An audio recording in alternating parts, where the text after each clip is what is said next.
welcome everybody to the first official week of the BAAD Owners 2022 NFL season. Super excited to be with everybody. We have a lot of crazy games to get through. Week 1 did not disappoint as usual. I know Nick has a few disclaimers that he wants to run through real quick. Take it away, Nick. Yeah, so first of all, welcome to the best all-around dynasty owners who never encounter regretful situations. We are definitely chock-filled with the best fantasy football players of all time. A combined 0 years of dynasty experience is coming at you live right now. And so we did just want to say a few things before we get started so everyone is on the same page. We're only going to be discussing players that were on the starting roster of a BAAD owner's team. If the player was on the bench of a team or on the waiver wire, they'll not be brought up regardless of how well they performed. Even if they score 60 points, if no one played them, we're not going to talk about them. And then, of course, point totals are based on our scoring system, not ESPN, not Yahoo. We don't care what you use. As soon as you're ready to be a big boy and play with some good fantasy scoring rules, feel free to check the description below this video where we should be posting what our system is. And then finally, just remember, if you use our advice and opinions for anything, it's not our fault that you're going to lose your league. However, on the off chance that you use our advice and win the league, please subscribe. We'd really appreciate it. Yeah, definitely subscribe, but also follow our Patreon because we're probably winning you money. Because if you're not playing a fantasy league for money, you're not really playing fantasy. And our Patreon isn't that expensive. If you're watching this week, you probably won't have the link, but if you watch in subsequent weeks, the link will be there. And go subscribe. All right, so 100%. Again, week 1, crazy freaking week, always is. Injuries, drama, marquee matchups. It's always amazing. And we, like every year, to start the season on Thursday Night Football, had the previous year's Super Bowl champion against somebody interesting. And we thought, unfortunately for the Bills, they were going to be that someone interesting. But they turned out to be the juggernaut that a lot of people picked them to be in the offseason, winning 31-10. Incredible game. Plenty of stories league-wide. But let's just jump right into it with the quarterbacks. So Josh Allen. I am going to let the owner of Josh Allen go ahead and talk about how his MVP caliber quarterback did. Go ahead, Nick. An absolute monstrous performance. Josh Allen lit it up out there. Seriously, I mean, everyone knows contending number 1 quarterback in the NFL. What's more to ask for? Especially fantasy-wise, you have all the rushing upside. You have the upside of the fact that he has just an absolute cannon of an arm, amazing wide receiver, core to throw to.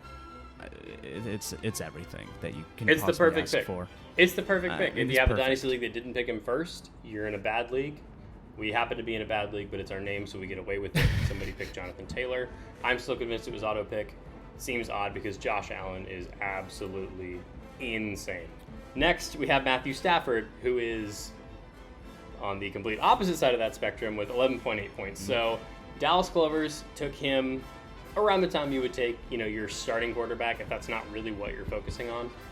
Not too crazy of a pick. Matthew Stafford, great dude, great quarterback. Just did not show great numbers this week. He had a receiver that tripled him. But other than that, he really was not showing what we expect Matthew Stafford to do, especially after his Super Bowl winning season last year. He's not necessarily the craziest stats guy like he was in his early years in Detroit, but still a super interesting quarterback. He'll have a bounce back week. He just happened to go up against the Super Bowl contending Buffalo Bills, right? That's going to happen. So next, we're going to go ahead and jump into Devin Singletary. I'll take this one as well, just because Devin is my player. If you were drafting in a fantasy league and you saw Buff right next to their name, you saw Buffalo Bills, you were like, okay, he's probably a good player. The number 1 Super Bowl contending team is going to have players that put up, big numbers in fantasy. That's just what happens. This week it didn't really happen for me because they didn't need him, right? They threw through the air. They absolutely dominated. Josh Allen was their run game, so Devin Singletary did not shine too much. Next, we got Cam Akers. Huge joke for us in our fantasy league. Go ahead, Nick. Just he got blast a this fat donut. A delicious treat for big TD Goth girls who got to play against him. That's right. A delicious oh my donut. Gosh, I mean, from the gods. Absolutely. I think this shocked people. It not only shocked people because he just got 0 points. I mean, he was a high average draft pick running back who last year in the playoffs looked pretty good. I mean, he looked pretty good, and he earned that draft spot. But Henderson came out there ahead of him and was doing a fantastic job. I don't think his fantasy points are all that impressive, but I mean, watching the game, you could tell he was great. And Cam Akers with 3 carries ends up with 0 points. And I mean, that's all you got to say about that. That's disappointing. That's disappointing for sure. There is nothing good about that. Yeah, technically, I got as many points as Cam Akers did on Thursday. So great job, Cam Akers. Congratulations, you are our first donut of bad owners. Cooper Kupp. Cooper freaking Kupp.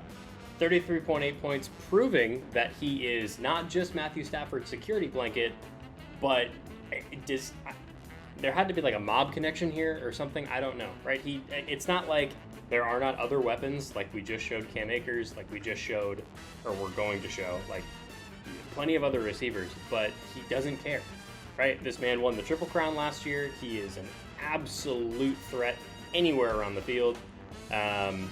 As some people would say, he's a lunch pail kind of guy. We'll talk about that later.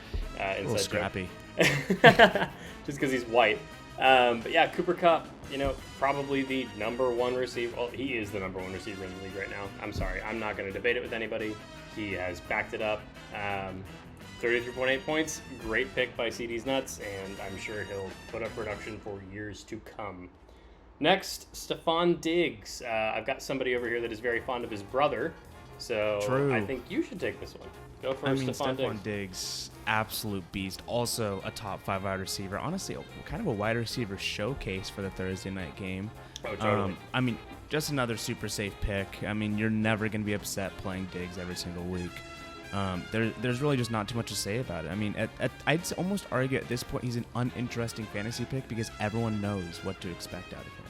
Yep. Like, he's always going to perform well. Super, super high floor, even higher ceiling. I mean, it's what else is there to say?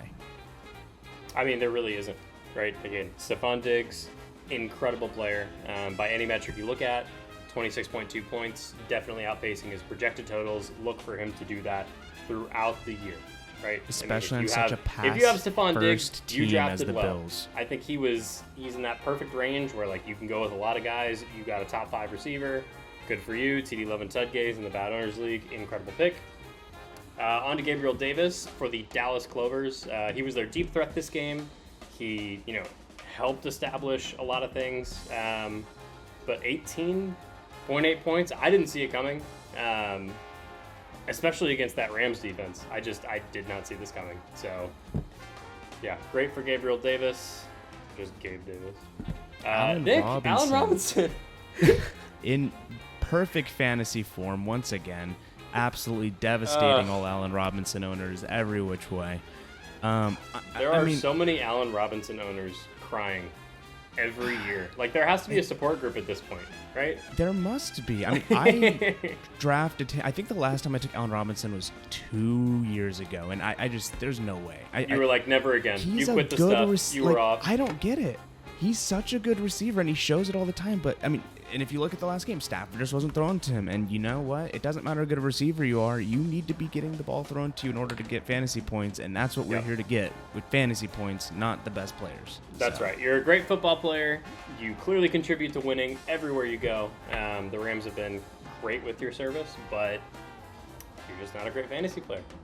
Mm-hmm. Dawson Knox, 100%. I'm going to take this one because he's my tight end number 1, and yes, my tight end number 1 did get 1.5 points this week.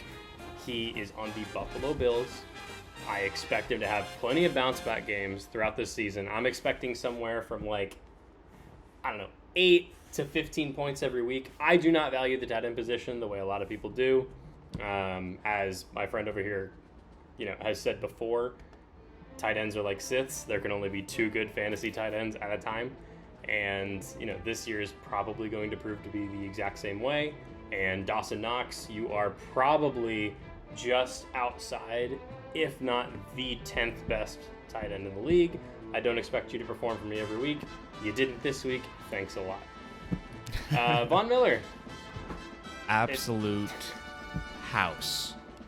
I mean, oh my gosh, destroyed the Rams on Thursday night. That 28 points does not do justice on how badly Von Miller was dismantling this is the Von Miller game. The Rams. It is offense. the Von Miller game, right? Like we have the Baker game later. 100%. You know, we have the Russell Wilson game later. This is the Von Miller game. But in classic Von Miller fashion, there's no malice here. He doesn't care. He doesn't care that it's the Rams. He still loves the Rams. He's still the kind, good-hearted dude that everybody knew in Denver. He just happens to be on track to be one of the only players to win 3 Super Bowls with 3 different teams. Yep. You told me that stat earlier. I don't know if there's ever been someone, but I don't know. And you know what else? I don't think there's ever been someone who has had this happen to them. I don't even know how to describe this. So his last 3 games have all been at SoFi Stadium. The most recent one, Thursday night, obviously it was an away. The Super Bowl neutral, and then that championship game, home game. Was at home. So he's been home, neutral, and away at the same stadium for the past 3 games. I would put so much money on that has never happened. Like literally ever. Oh, 100%. I mean, how would that? I mean, I'll tell you how. That just doesn't really happen. You be Von frickin' Miller and just there's just anybody that says anything accolades. bad about Von Miller, just walk away from that person. They're not your friend. 100%. They're not your friend. They're a bad person. Greg Rousseau, he's a Bills player. He's a Bills defensive lineman. And apparently if you're a Bills defensive lineman and get drafted by Point Break FC, you are going to produce, even if it's against the, Super Bowl champions, right? They did incredible work against that offensive line. I know they lost their left tackle, but still, incredible work. Greg Rousseau, 21 points. I didn't see it coming. Almost doubled his projected point total. And the Bills just feasted, right? On every facet, offense, defense. Not super surprised. Great job, Greg Rousseau.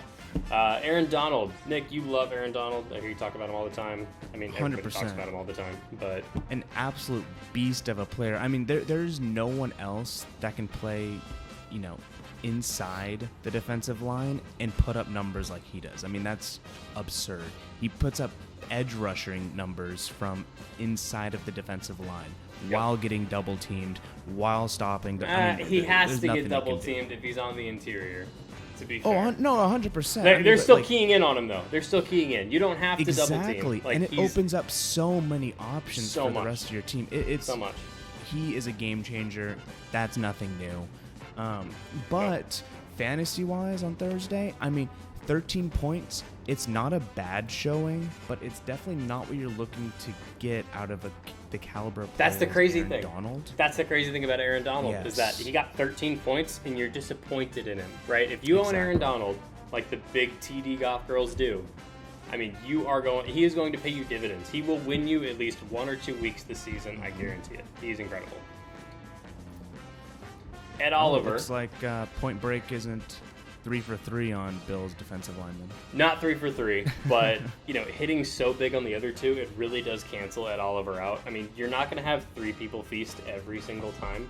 I think that just like turnovers, right? Sacks, they come in bunches, and I mean, sometimes guys hit and sometimes they don't. Ed Oliver was probably putting so much work in on that defensive line, and he just wasn't the one up to bat this week. But 100%. Still, 4 points. Not great, definitely in your L column this week, Point Break, but you'll get over it. You'll be fine.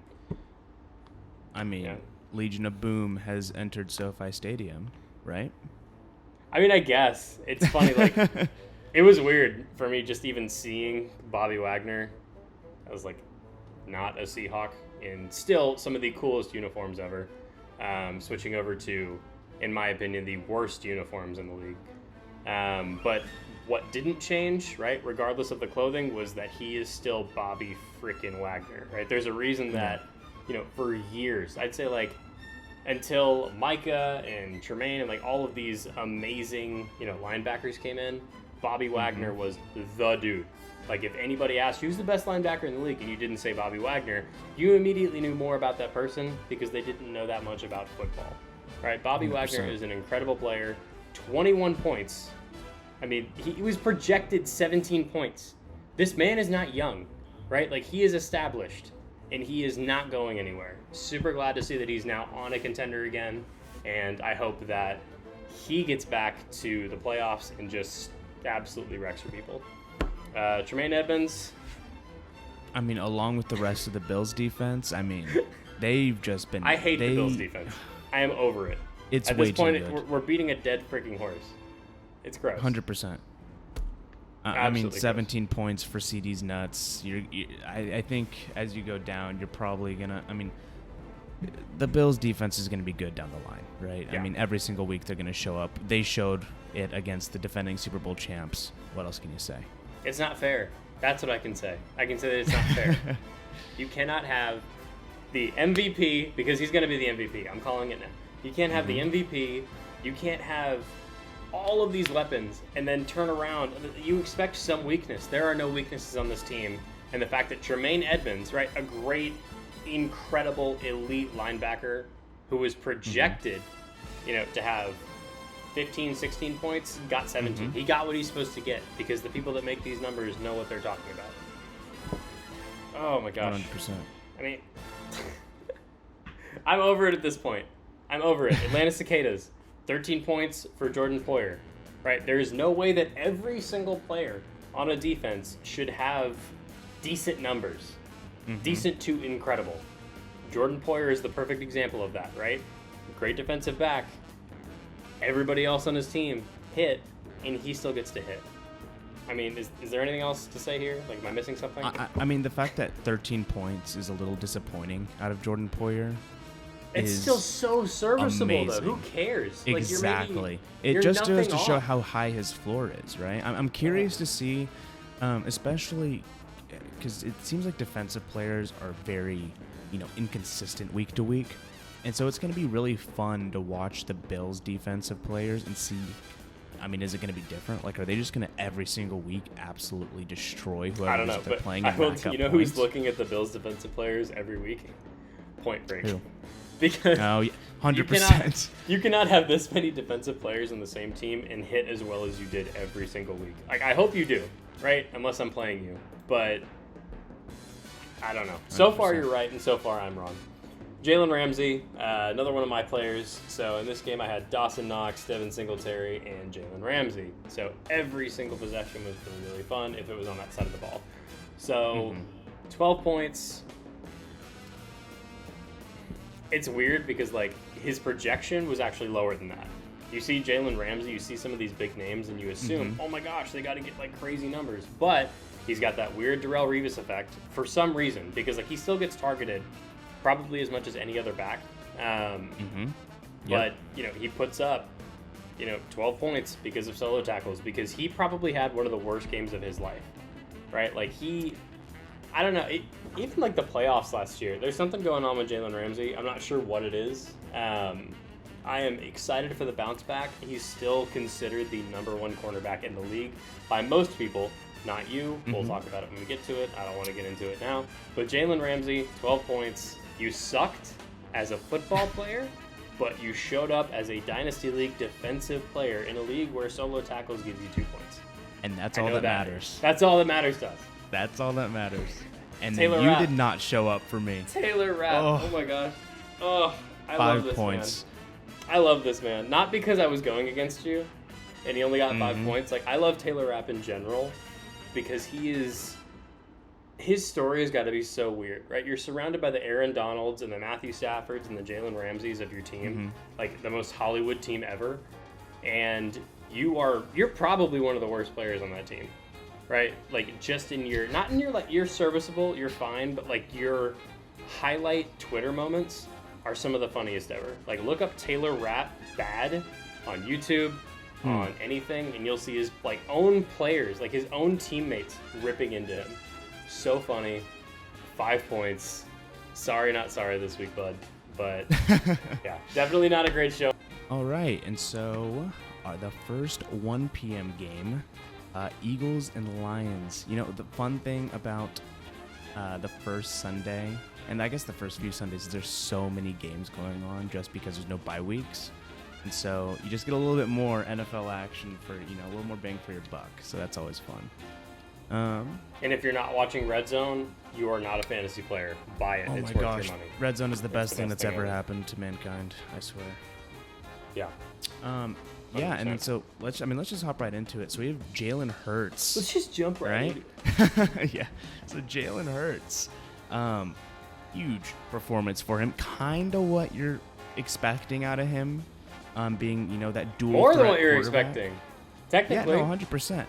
24.72 points for the Flower Mound team. That's their first points on the board.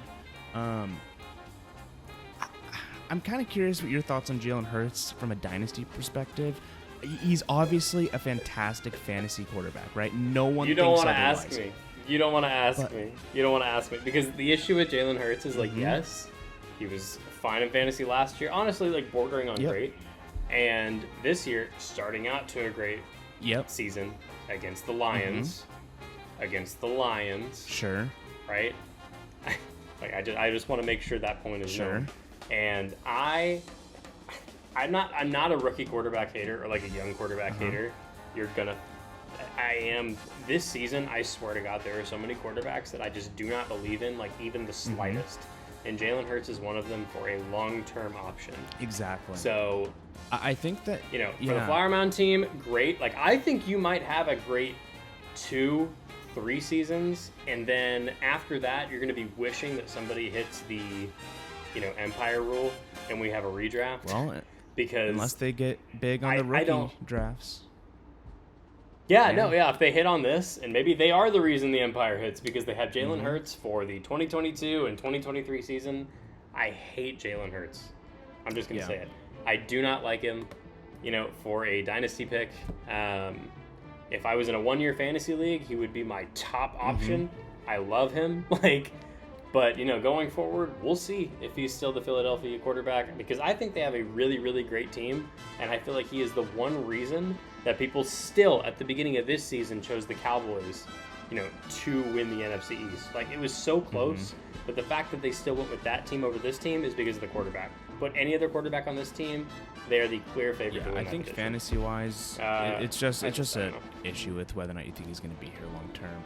But someone who 100%. definitely is 100%. going to be here for a while, DeAndre Swift. Yes. Oh my gosh, last year blew up. I mean, I don't think he was really, you know, like.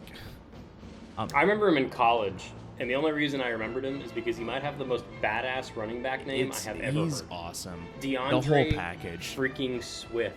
I mean, the name. He is the whole package. The playability. Yep. I mean, what more do you need?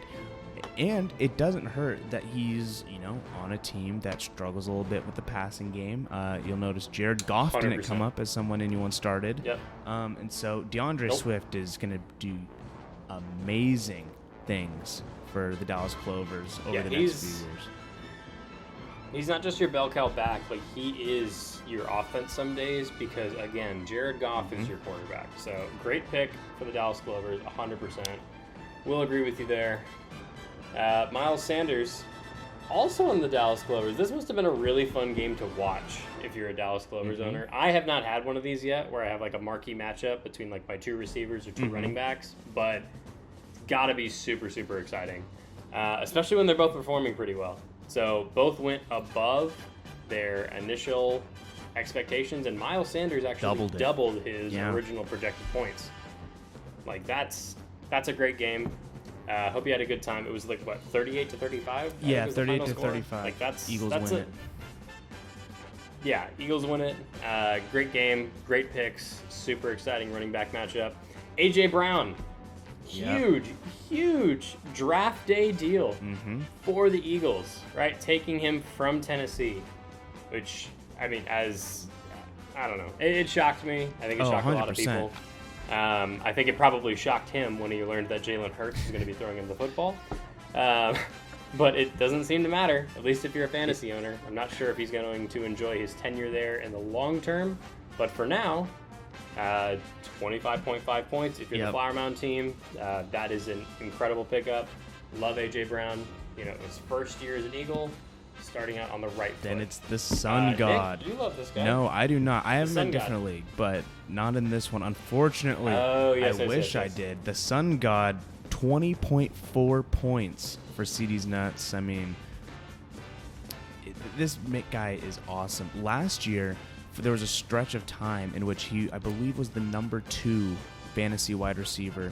Then I think there was an injury and whatnot. I didn't have him last year, so I wasn't following him too closely. But, oh my gosh. This guy is going to be so awesome. Under the radar, too. Like, I don't know. Like, I mean, with a name like the Sun God, right? Like, I'm a big proponent of, like, bring back the cool NFL nicknames, right? I'm so over just people. Like, I want nicknames in my sports. But yeah, he's like, who's throwing him the ball again? Jared Goff. Jared Goff? And he's still putting those points up. Look, here's what I'll say. In fantasy, okay, it's talent. You need talent. That's just what it is. The talented guys are going to go out there and put up 20-plus points for you every single week. It just is what it is. Definitely. Yep. And I'm shocked. I'm honestly shocked, especially against the Eagles. Like, they've got a great secondary, but still, I mean, only 14 points projected. You know, like the 20 doesn't surprise me that much. You know, for the Sun God here. DJ Chark, this does surprise me a little bit. You know, like I say, DJ Chark, you know who I'm talking about, but 15.2 points. That's good too. It's a blowout. It was a good result. I want to make sure that people know. Not a blowout. Sorry, it's shootout. It's a shootout.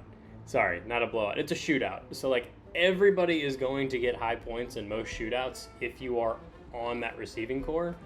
So, you know, take that information moving forward. I'm not saying bench him, but 15.2 for DJ Chark, I think that's a lot.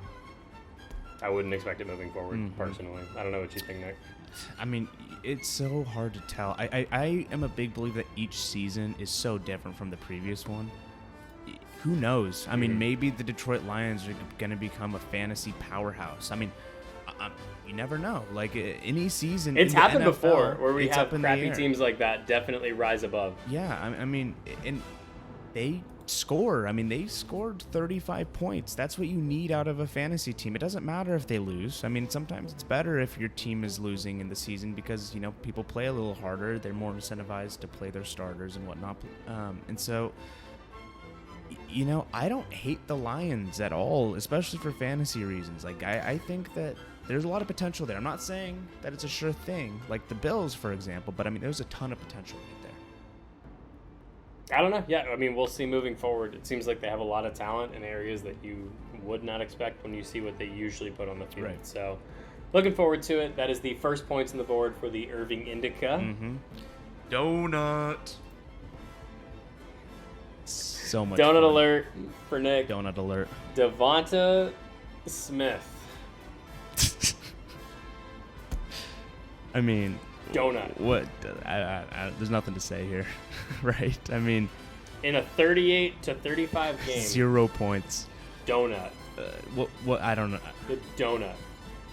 I'll tell you what it is. It's that they finally have other people to throw to. Like, is that it? Honestly, okay. Right? Watching the game too, I will say, a bit of a concern for Eagles wide receivers, right? Just in general, receiving targets.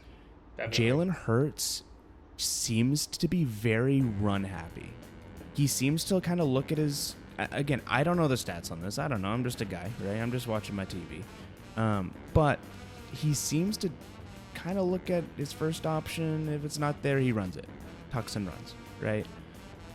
We'll see. He knows that's what his strength is. If you watched him in college, right? He's the dual threat guy, but he leans towards that duel a little more than he should. Right, especially, I mean, in the NFL, it's I mean, you have guys like Lamar Jackson, right? But, like...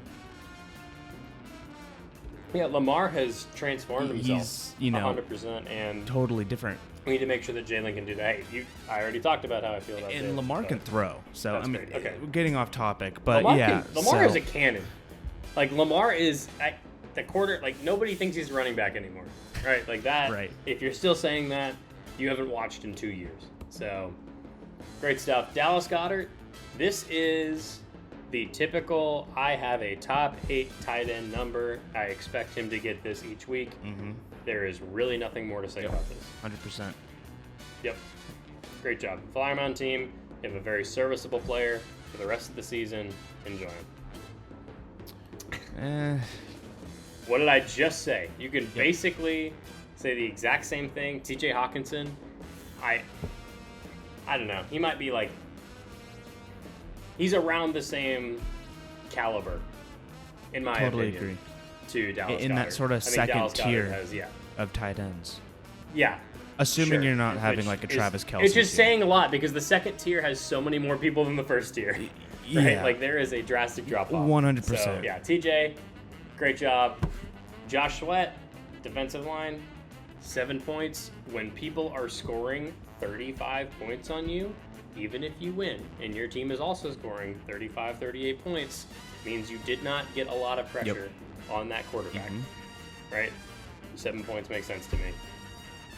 Aiden Hutchinson. This surprised me. This makes even more sense This to me. surprised me. For the player, it surprises me. Yeah. But, like, for the score of the game, the defenses in this game are not going to be scoring a lot of points. People were not getting tackled the way they should have been. Pressure was not being made the way it should have been. 1 point, great. TJ Edwards.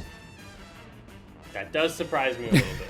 I mean, he hit right about where you would expect TJ Edwards to end up, right? I mean, on a week-to-week basis. No, sure. Again, this whole it's literally like only you're a point difference away from where you expected him to be.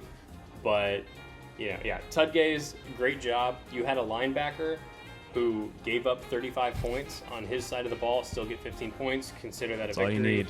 Probably won't happen again. Yeah, that's all you need. That is all you need. Same thing.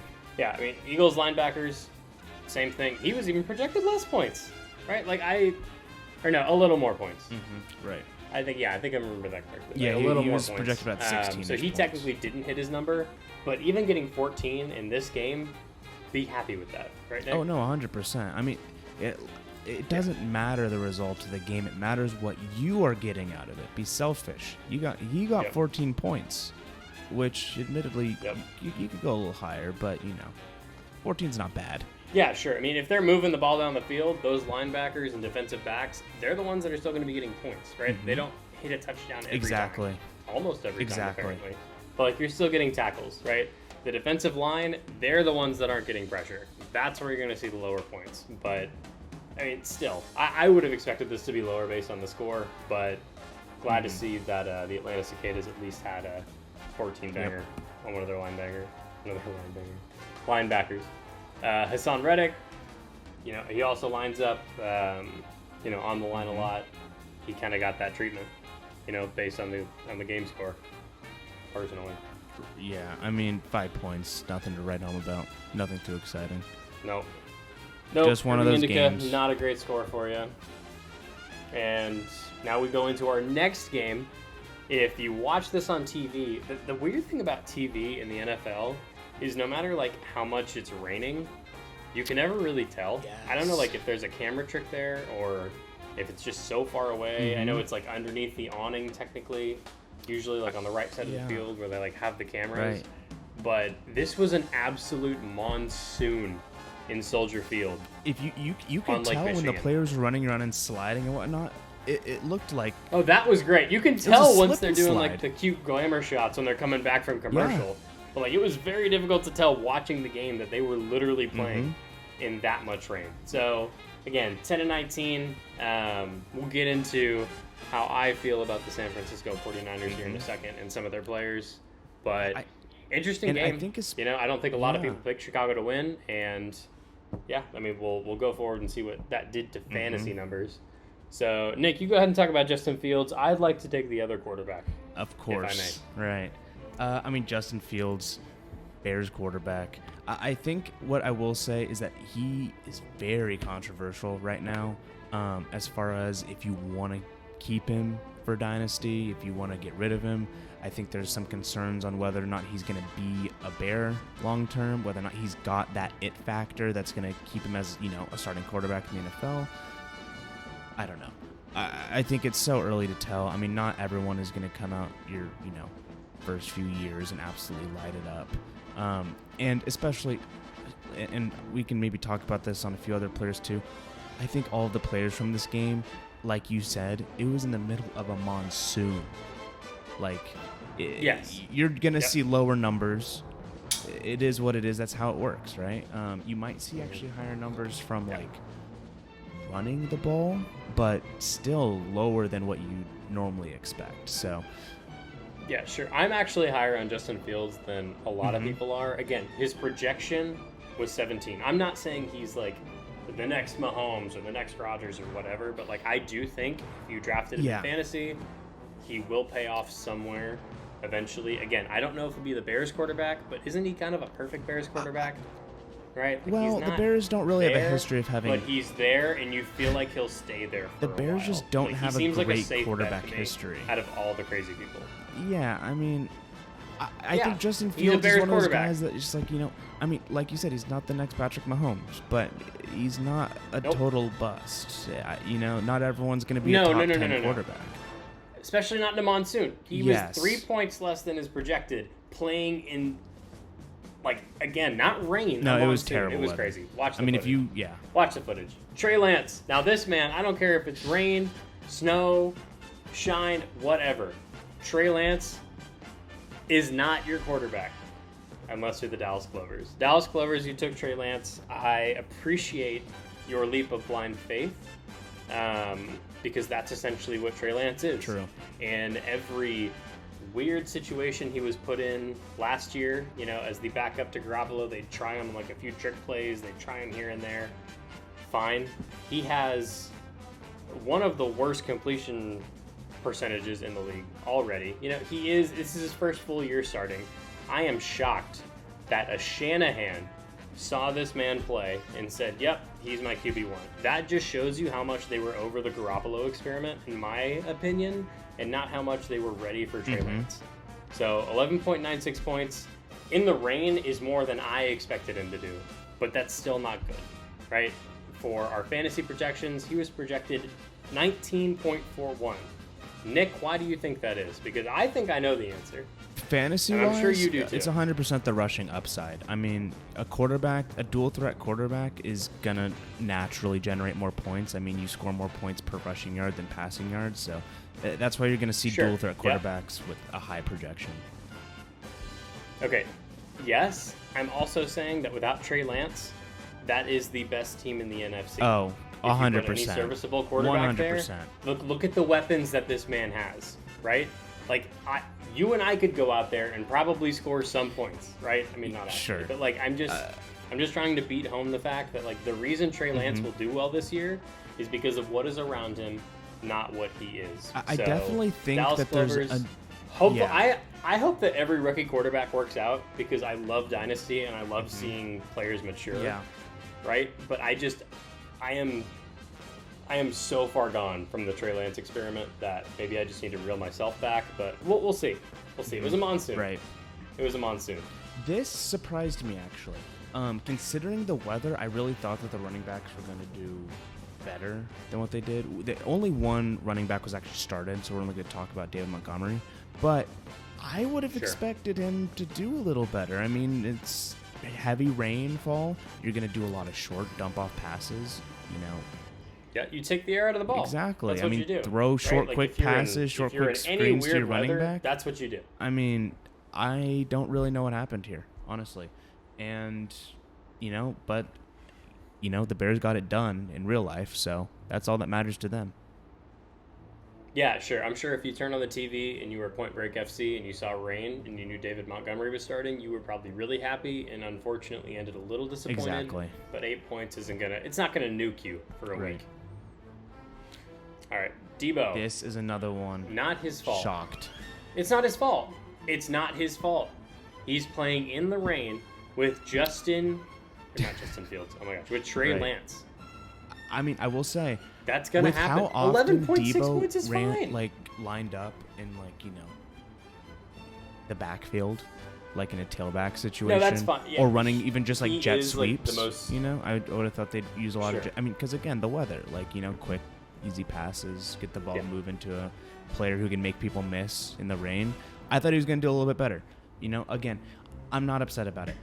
It is what it is. Nope. He's in the middle of the Shouldn't be. monsoon. It's Debo's no gonna reason be to great. freak out. Again, yeah, like he's the dual threat option that every single team wants, and one of the reasons why I think they're one of the best teams in the NFC, even with 100%. Trey Lance. So, Debo's a great pick. Look forward to seeing him this season. Brandon Ayuk does not have that kind of wetback, change direction, change option kind of. It's not his role, right? Like, he is a wide receiver through and through. So 6.7 points in the rain. That's going to happen. 100%. Right? Nothing crazy here. Darnell Mooney. Yep. Again, I think we can just keep talking about the rain. This one, to even more effect, right? Like, he felt it more than other people. 1.8 points. Monsoon. Yep. That's going to happen.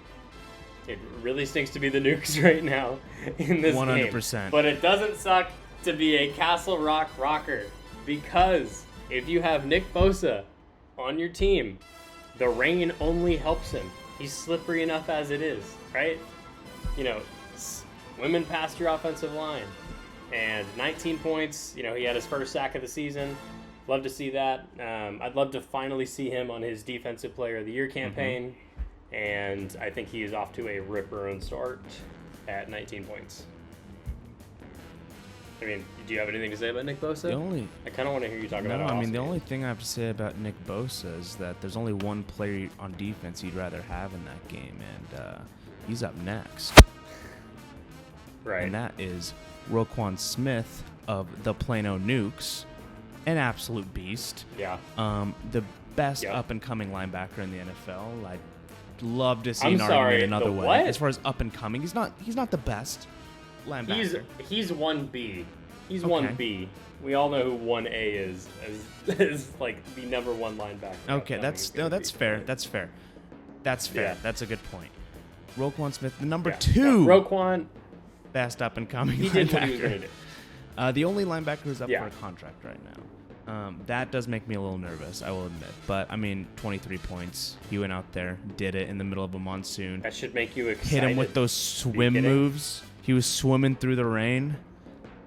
They were all swimming through the rain. Nick Bosa, Roquan, honestly, both of us, I felt good about that game, right? Knowing that I had defensive players in and not offensive, that was going to be a good day. And then Fred Warner, 10 points also for the Plano Nukes. You got the San Francisco linebacking core in a monsoon. I'm sure you were super excited.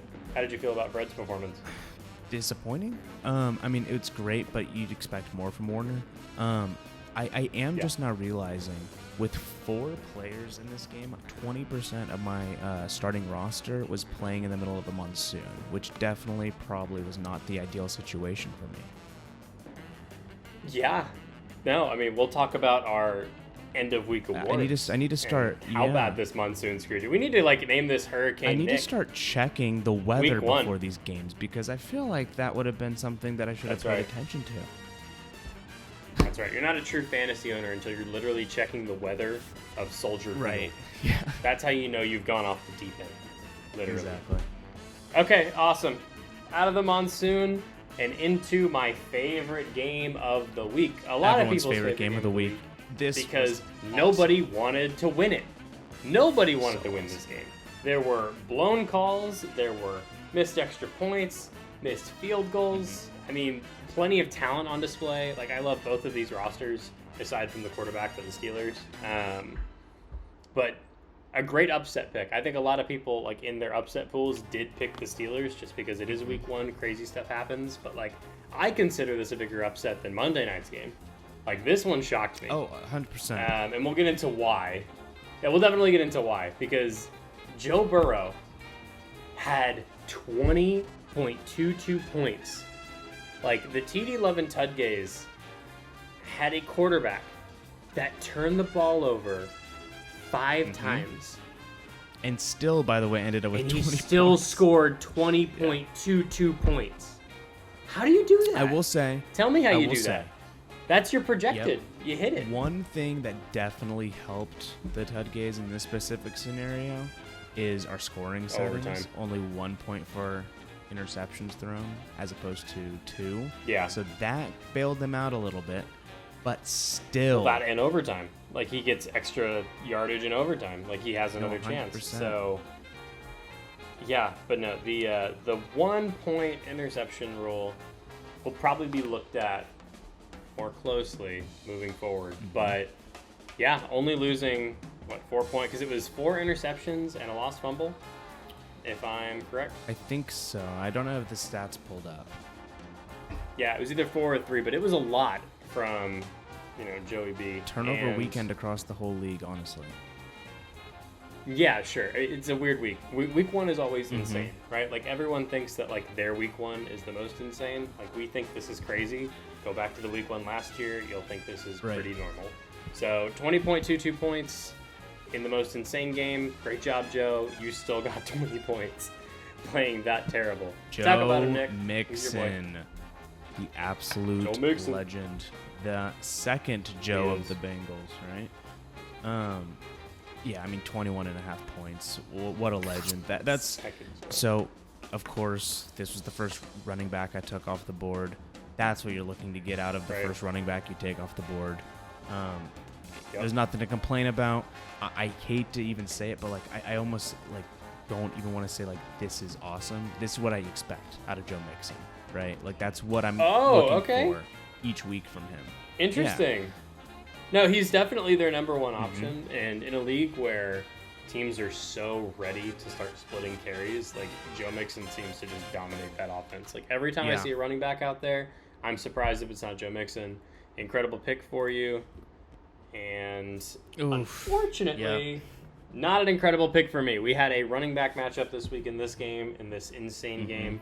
I have Najee Harris, who is unfortunately, they say he'll be fine, right? Like he had x-rays done. He should be fine. Like he's going to play on Sunday. It does concern me a little bit that my number 2 pick in the draft had an injury this early into the season. I still think that Najee Harris, other than Jonathan Taylor, is going to be the best back in the league this year. I think the Steelers suffer from poor quarterback play, and they will be leaning on him more heavily. So 10.6 points. I mean, he was on track until he got hurt. So I'm totally fine with this. With Najee, everything will be great. That injury. Yeah, it won't be a problem. This also won't be a problem for me. This was my number 1 pick in the draft. I had my number 1 and number 2 play in the exact same game against each other. 30.9 points. And at the end of that game, if you were watching when the Bengals were trying to force overtime, everybody knew who that ball was going to, and they could not stop him. He is that dangerous. And if they get the call right the first time on his first touchdown, then we aren't even talking about it either. Like, he is just an absolute monster. He will be a star in this league for the next 10 years. I'm convinced of it. It's why he was my number 1 overall pick. 30.9. He's only going to be compared to Justin Jefferson, who did technically do better this week, but not by much. I mean, both amazing receivers. Love Jamar Chase. And this is actually a big reason why Jamar Chase was able to do so well. T. Higgins went out pretty early in that game. Yeah, he did. Jamar Chase, though, right? I mean, even with T. Higgins and Tyler Boyd, is still clearly the number 1 option on that 100%. team and always puts up good fantasy numbers. So, yes, T. Higgins going down. I don't think it's going to be a super, super long injury. But I guess we'll see. Right. 4.7 points definitely helped me in fantasy this week, and technically would help me moving forward. Sorry, Dallas Clovers, if he is continued to be sidelined. Yes. Hayden Hurst, a tight end. This is great what week. You expect. Yep, that's always a good week. You just need to get it out. Get your 10 points. You just need to get it out of there. You just need to get it out of there. If you are a big tight end fan, this is not the podcast for you. I'm kidding, but yeah. Hayden Hurst, 9.6 points. Great job. Congratulations. Now, Cameron Hayward. He did what Cameron Hayward does. 18 points in a slugfest. Yep. 100%. I am actually Nothing more to say about it. Because I have no idea. I don't have the stats, unfortunately. That might be a good thing to start looking at. But I'm curious when those stats accumulated and if the overtime had anything to do with him getting, any of those points because they were both teams were stopping each other in overtime. No, 100%. Those stops were big, and technically overtime points are just as valuable as regular time points. You know, there's no conversion right there. So for him to go 7 points over his projected, that's pretty great. All right, Trey Hendrickson, defensive line. Not everybody's going to eat in a game like this. 8 points. Not really serviceable, right? Like, I don't know. There's something about that sub-10 mark for a defensive lineman that, like, you can expect, but you still don't. Especially from Hendrickson, who I feel like is, you know, kind of known for putting up a bit more pressure than what 8 points would tend to. Yeah, he's at least 5 points down from his projected. So, you know, you would definitely expect more than that, but he definitely didn't get it this week. On to Sam Hubbard, same deal, right? I mean, you would expect Sam Hubbard to do even better 100%, than Trey Hendrickson. And he had 6 points. I mean, that really just goes to show the Steelers' offensive line held the Bengals pretty well. I mean, if you're stopping both Hubbard and Hendrickson, I mean, there you go. Yeah, it's so sad, too, to see how the Bengals' offensive line fared against them, right? Like, you know, he still did get sacked, right? Like, Joe Burrow got sacked multiple times. And felt pressure. That was the one thing they had to do this offseason. And he still didn't get points. And Hendrickson still didn't get points. So, yeah, Cam Hayward coming in and, you know, I mean, we'll talk about it here in a second. It's the surprise of the week. Oh, my gosh. For defensive linemen. And linebackers. Who would have thought?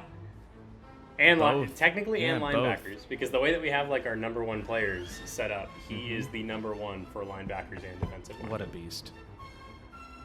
Like, I might have to look into that because that doesn't seem fair. But you are the third best defensive lineman on your team.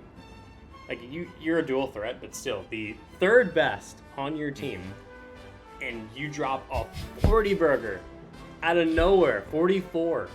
Alex Highsmith, you are the first BAAD player of the week. There you go. For your defensive group. So, yeah, congratulations. You are the BAAD.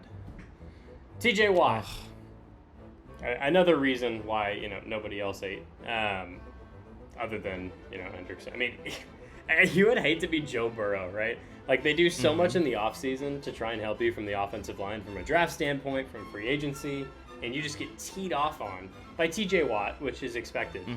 But Alex Highsmith and DJ Watt just destroying you. I mean, a great pick from the Atlanta Cicadas, but unfortunately, your best linebacker is now probably out for the season. That's not what I'm hearing. Which is really, really sad. So as of today, I've been seeing some reports saying that he should be back in 6 weeks. He tore a pec. Apparently, it wasn't How are you back a full in 6 tear. weeks? I don't know. You're a linebacker. You're swim moving all over the place. I think the real sad thing about it, too, is that it was on, like, the second to last play of the game. It was, yeah. If there was no overtime, he's fine. And he Isn't that crazy? 37 points for you.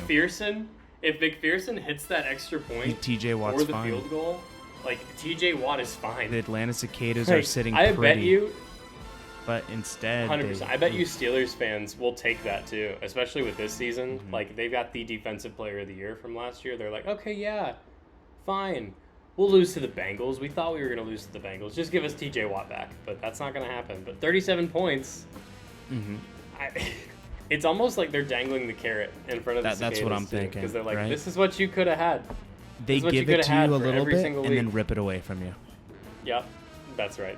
This is like the most heartbreaking injury for me. Oh, 100%. Like, 100%. It's not even close. It's so sad. It's so sad. Miles Jack teeing off on people like he was in Jacksonville. He is now a Steeler. 21 points. Kicking butt, 21 points. Again, poor freaking Joe Burrow. Man, I mean... I don't know what's going through that man's I mean, head. honestly, that explains his turnovers, right? I mean... Imagine the pressure all game just like that with these guys just coming for you. Yeah, no, I'm interested to see what the Steelers' defensive line will do against other offensive lines. We know the Bengals have a weak spot there, but they're also just elite. So maybe they do this to everybody, and the Bengals have shorted up. Who knows? interested to see. Logan Wilson, just like everybody else, he's going against that weak offensive line, and Joe Burrow has something to do with it too. You don't get sacked like 70 times in a season, including the playoffs, without you like holding onto the ball too much. So I'm sure that offensive line is looking back at him like, dude, please throw the ball. Like, we cannot hold you for 6 seconds. So we'll see. But yeah, another great defensive showing there for CD's nuts. Mm-hmm. Oh my gosh, this is probably the star player of the week. Not just in fantasy, which he is also in fantasy, but also just in like the actual NFL. I mean, did you see that block? I mean, this one Irving Indica, this 42 points is huge. Like, not out of nowhere necessarily. Right. All right, like, Minka Fitzpatrick is one of, if not like the best defensive back in the 100%. league, but like he definitely has the play of the week for me, like you said. I mean, blocking that in like the most crucial of moments, like literally winning his team the game in more ways than one is just incredible. So he is our second bad player of the week. He was the best defensive back this week with 42 points. Nobody else even came close. So congratulations, Minka. Von Bell, defensive back. Well, when you've got the other defensive back getting 42 points and you get 8 points, you both averaged 25 points, right? I mean, you're not Minka, right? Like, you're great, but you're not Minka. You know, technically you were projected more than Minka, right? Like, that is a secondary to be feared. Well, they're different. But Von Bell is Bengal. What's Von that? Bell's Bengal. Yeah, sorry. I mean, still, like, the whole game was just so odd. But, yeah, 8 points, 100%. fine, serviceable. It is what and it then is. Jesse Bates. I mean, again, the Cincinnati, defensive backs just didn't put up a ton of points. It just feels bad. Sitting on the other side, watching Minka Fitzpatrick put up crazy numbers for the Steelers, and then Jesse Bates, Von Bell, underperforming. Well, he was projected 2 more points than Minka, too. 2.5. I mean, Jesse 16.6. Bates is a beast. Because they also assumed that they were probably going to tee off, with the quarterback play there. Like, they're not the ones going against Joe Burrow, so you'd think it'd be higher. But, I don't know. It didn't happen this week. But a fun game, nonetheless. A game that was not fun, especially if you have to spend 3 weeks in Miami just to lose to them. The Patriots 7, Miami Dolphins 20. Obviously, a few big notes. Some questions about Mac Jones and his back. And Tyreek Hill, huge free agent acquisition this year. So let's see how that panned out. Do you want to talk about Tua real quick? I have no opinion on Tua. I think Tua is one of those guys who, of course, coming into the NFL, super highly touted. Initially was going to be the first overall pick until, ended up dropping. But he's an accurate quarterback. There's been questions about his arm strength. I don't think this is news to anybody. But at the end of the day, we're talking fantasy right now. I don't like Tua in fantasy ever. He's not a dual threat quarterback at all, right? And without that arm strength, he's not dropping super deep bombs to rack up a ton of points. Is he as accurate as you are, right? Like, if you're accurate from 20 yards in, that's great. That's great for you and probably great for your team in the long run. I don't care for it. Right. I mean, it's I need someone that has that deep threat ability to get me that 10 point in fantasy game managers. Huge. I mean, and not that he's necessarily one of the best game managers of all time either, by the way. But I mean, look at like Tom Brady when he was on the Patriots, best quarterback of all time, right? Wins Super Bowls like nobody's business, but he's not the quarterback you choose in fantasy. And I think that's sort of. Not that I'm putting Tua and Tom Brady on the same level, obviously. But as far as fantasy goes, it's the same concept. It's why you don't tend to want to go with this style of quarterback for your fantasy team. Yeah, 100%. I mean, that being said, the Tudgays, I hope that he does well for you this year. But, I mean, Well, and the other thing too, that to be mentioned as far as that goes, real fast, we have a super deep quarterback league. I mean, there's 10 teams, and with a super flex spot, that's 20 starting quarterbacks. I mean, it's tough. No, I'm not. Yeah. Like, again, if Tua is your second option, then you're great. But as a first option quarterback, that's when you would start to get scared. Again, I think Tua 13.8 is on the low side for him.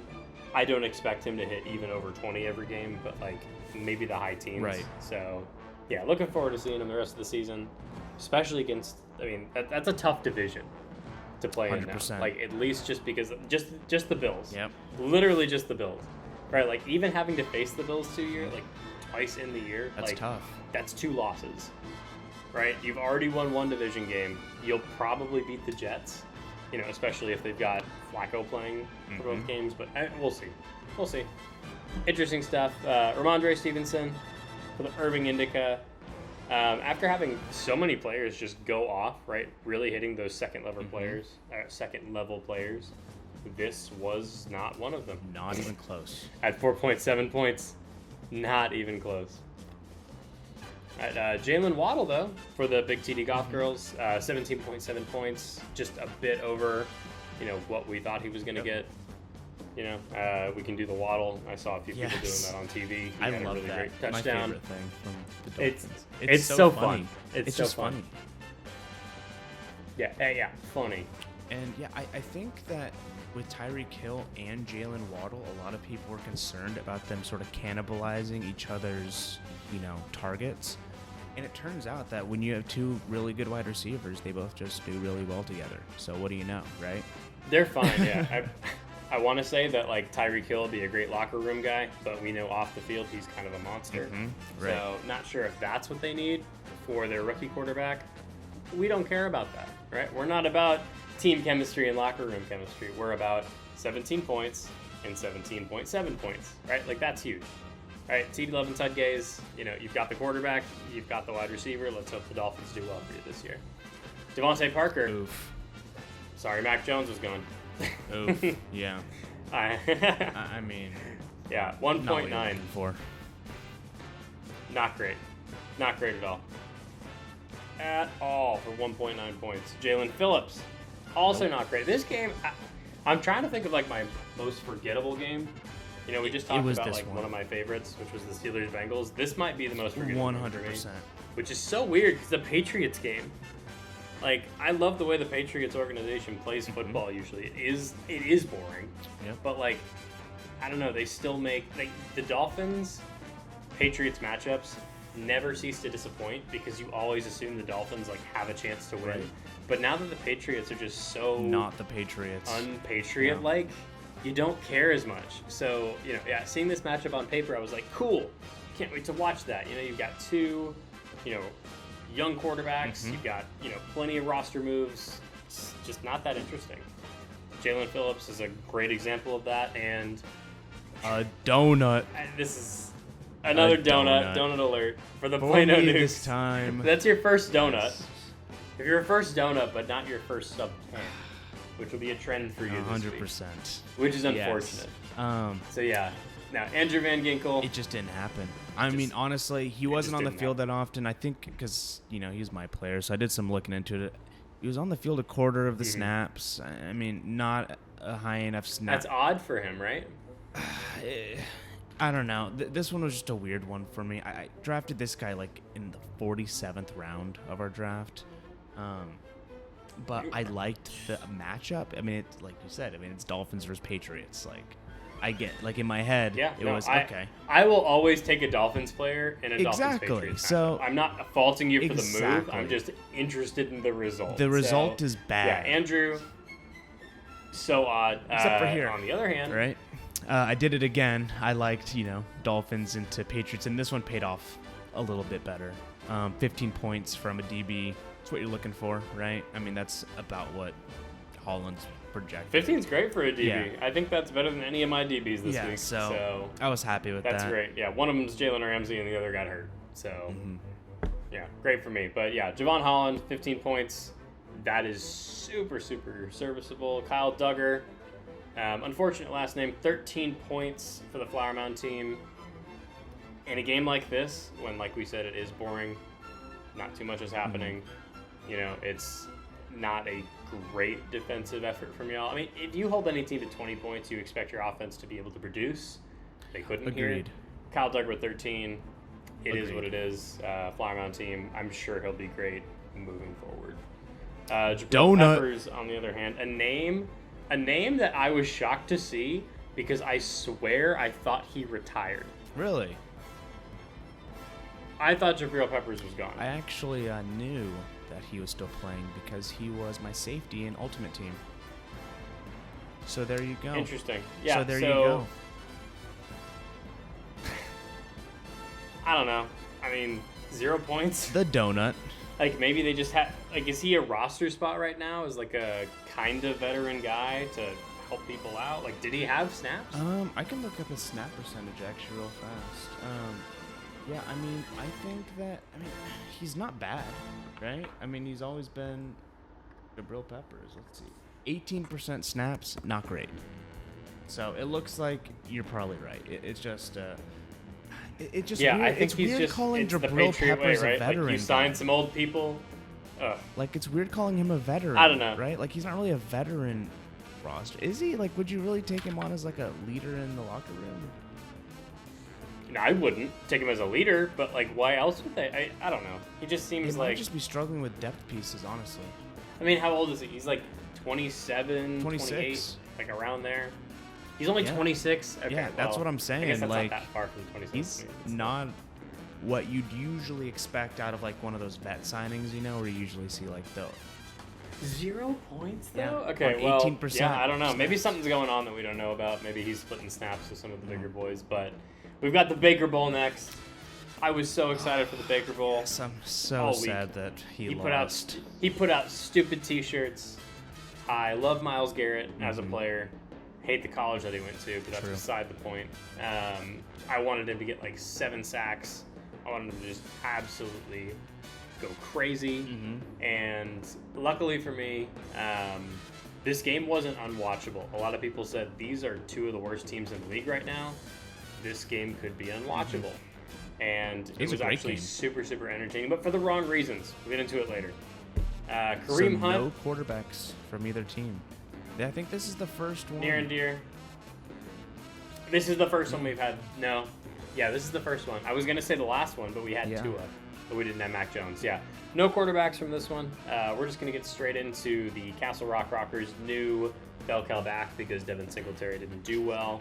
Kareem Hunt, 23 points. He is their 4th down, 3rd down, red zone. He's their points guy.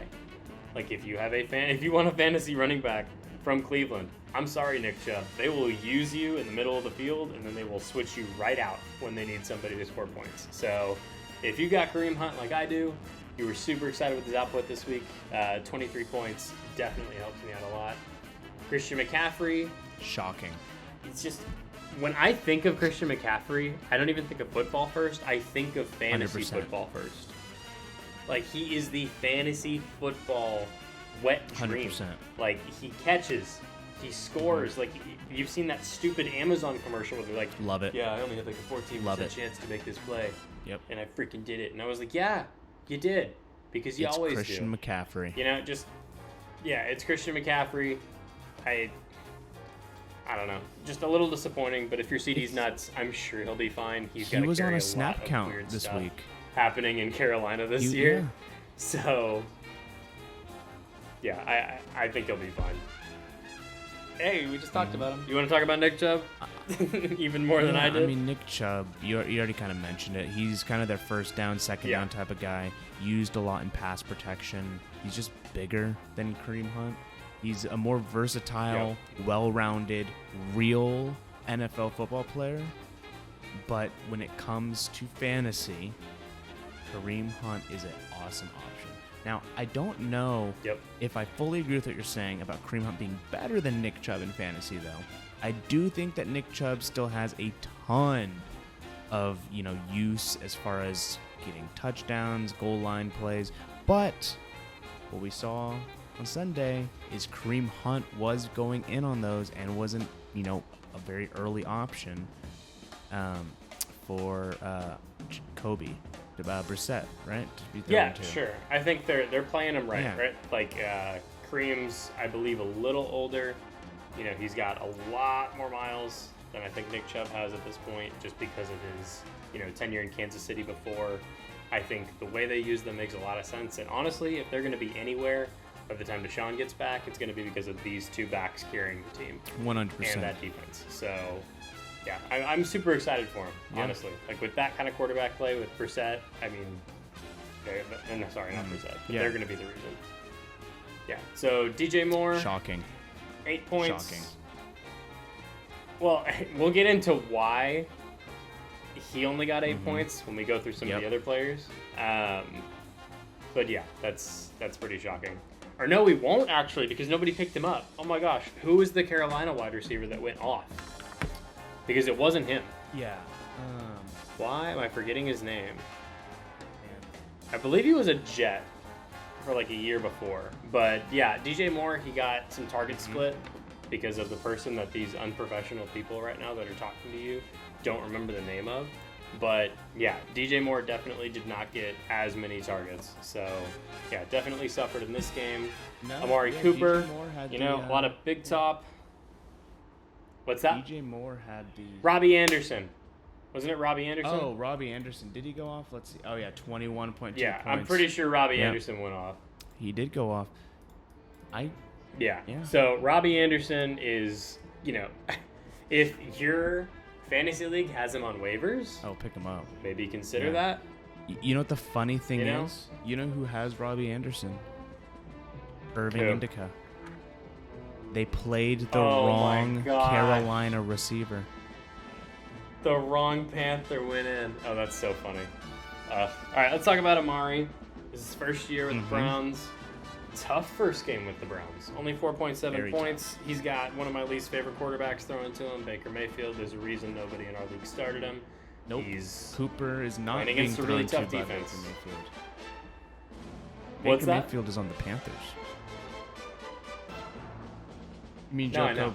Oh, Yeah. sorry. Yes. Yeah. Jacoby Brissett. Sorry. That's this whole matchup. Yeah. Like, No, it's it's been so confusing. exciting I for me totally that agree. I literally get Yeah. it so. Weird. I get it so split up. Sorry.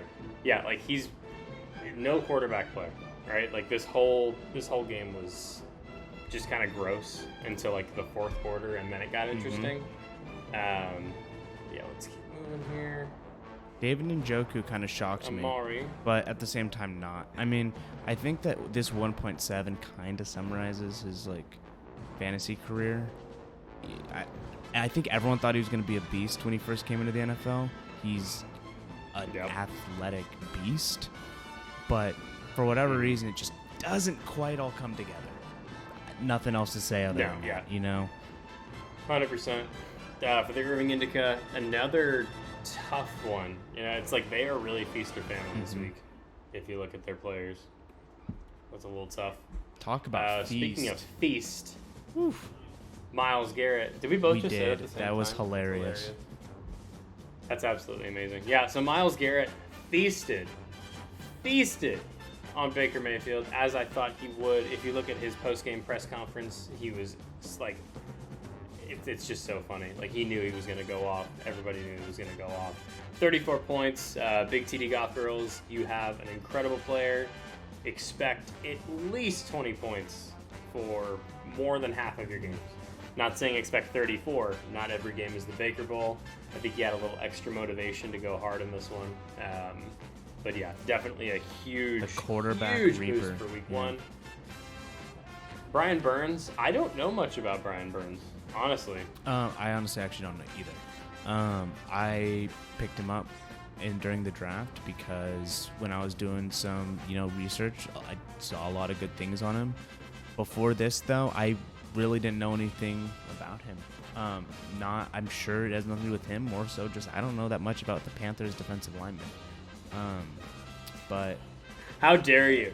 How dare you not know about the Panthers? But see, that's the thing, though. I don't think I like so don't even much blame about you. this. I don't even blame you. That's how they're the 32nd rated team in the league.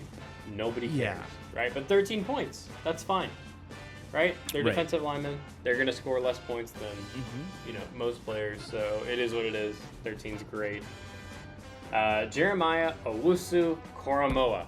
I think I said that right. If I didn't, blame me in the comments. I do not care. Point Break FC. The first defensive lineman I've seen that isn't a Bill. So that's exciting for them. 10 points. About what you would expect from a middling to low tier game from a defensive lineman. Again, when you have Myles Garrett next to you, kind of hard to go off. Well, so actually the Right. funny thing about him is that's mislabeled, and that's my bad because I put that together, but he's a linebacker. And He is a linebacker? 10 Yeah. points? Pretty underwhelming game from him. He was projected at 17. Okay, that makes more Yeah. sense then. I was like, why? Okay, yeah. Okay, cool. Mm-hmm. It's like something doesn't line up, but I was like, okay, yeah, 10 points, defensive lineman, that's fine. But if he's a linebacker, that changes Right. everything. Linebackers are super, super valued in this Mm-hmm. league. Jeremy Chin. I wish it wasn't the Panthers, man. I swear I don't know much about the Panthers. But, yeah, defensive back, linebacker. Jeremy Chin's a beast. Weird combo. I Usually don't see really that. wanted Jeremy Chin.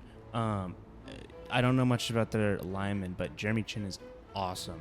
I'm curious about how well he will do fantasy-wise, but as far as on-the-field play, super awesome. I was really disappointed. I think he got taken like one pick before I wanted him. So disappointed. It hurts me every time I see his name pop up. Well, 12 points. It's not like he went off for like True. 40, so you can sleep a little better tonight. But now we'll Now we'll talk about Tie. the first tie of the NFL season. The tie is like kissing your sister, and watching the Colts and Texans play is Worse. just kind of gross too. Yeah, it might be worse. These are just two teams that I just do not care about anymore. The AFC South It is a fun matchup. hasn't though. been the same since Deshaun Watson was left. I mean, I don't know. Interesting matchup. It's interesting to see Matt Ryan, on a new team with the Colts. I don't believe in Matt Ryan as much as you do through our talks before. So why don't you go ahead and talk about I mean, I think Matt Ryan is your favorite. he's not that old, right? Like he's still, as far as quarterback goes, at a pretty solid age. I think he's like 33, 34, right? That seems right. That seems right. You talk I about have him. no I'll idea. fact check you. I'm curious. I'm gonna look that up while we talk. But I mean, it's Matt That's Ryan. what I'm doing, Like, yeah. I feel like as far as He's 37. well, it's a little older than what I thought. That's old as hell Yeah, it's a little older than I thought. for a quarterback of Admittedly. Matt Ryan's caliber. True. Plus, that neck has got to add like 10 years too. I mean, Well, that definitely just got the lets him best neck see over game the offensive line in the entire NFL. so he can make those amazing throws. But yeah, 14.28 points in a tie. It's an interdivision game, which is tough. I hate when they schedule those for the beginning of the love it. season. You Big do? fan. As long as Oh, I hate it's that. not my team. Oh my gosh. That's fine. It's better than when they schedule your last 5 games, 4 out of 5 of them are division rivalries. They want that for the craziness, and that's always annoying. But yeah, so Matt Ryan 14.28, definitely subpar. Jonathan Taylor, if you were in a 1-year fantasy league, he's usually taken 1-1. In a dynasty league, he's not. He was but here. in our dynasty league, he was. So the Flower Mound team took Jonathan Taylor number 1 overall, and I think a lot of us were making jokes. But it worked. But I'm definitely a little quieter this week. 100%. I mean, 27.5 especially points. looking at the rest of what Flower Mound was able to put together, I mean, Yeah, they have a pretty honestly, good and with a team. tie, it's a tie. Yeah. Like 27.5 points and a 20-point tie. Like that's really, really impressive. Amazing. Like I think the fantasy people got it right this time 100%. with their 1-1. Michael Pittman Jr. 27.1 Also points. on the Flower Mound team. Still in the Flower Mound The team. Colts stack right there. I mean, The Colts stack. typically you want to stack a quarterback and a skill position player, but he's stacking just the skill position players. He decided to go Michael Pittman. No, he has Matt Ryan too. Oh my gosh, you're right. Like, yeah. Whoa, like the he Colts has triple stack. He has the Colts triplets. Yeah, like the he triplets. Okay. Flower Mountain. The Flower Mountain team is living and dying by the Colts this season. I love it. Big Clearly. fan. Which is so funny. I absolutely love it, especially when they're performing, right? Like your quarterback didn't do that well, but if Michael Pittman Jr. is going off for 27.1 points, you clearly know something. Yeah, and Matt Ryan's is super flex. It's not actually even a starting quarterback. Yeah. So there you go. I had Brandon Cooks in this game.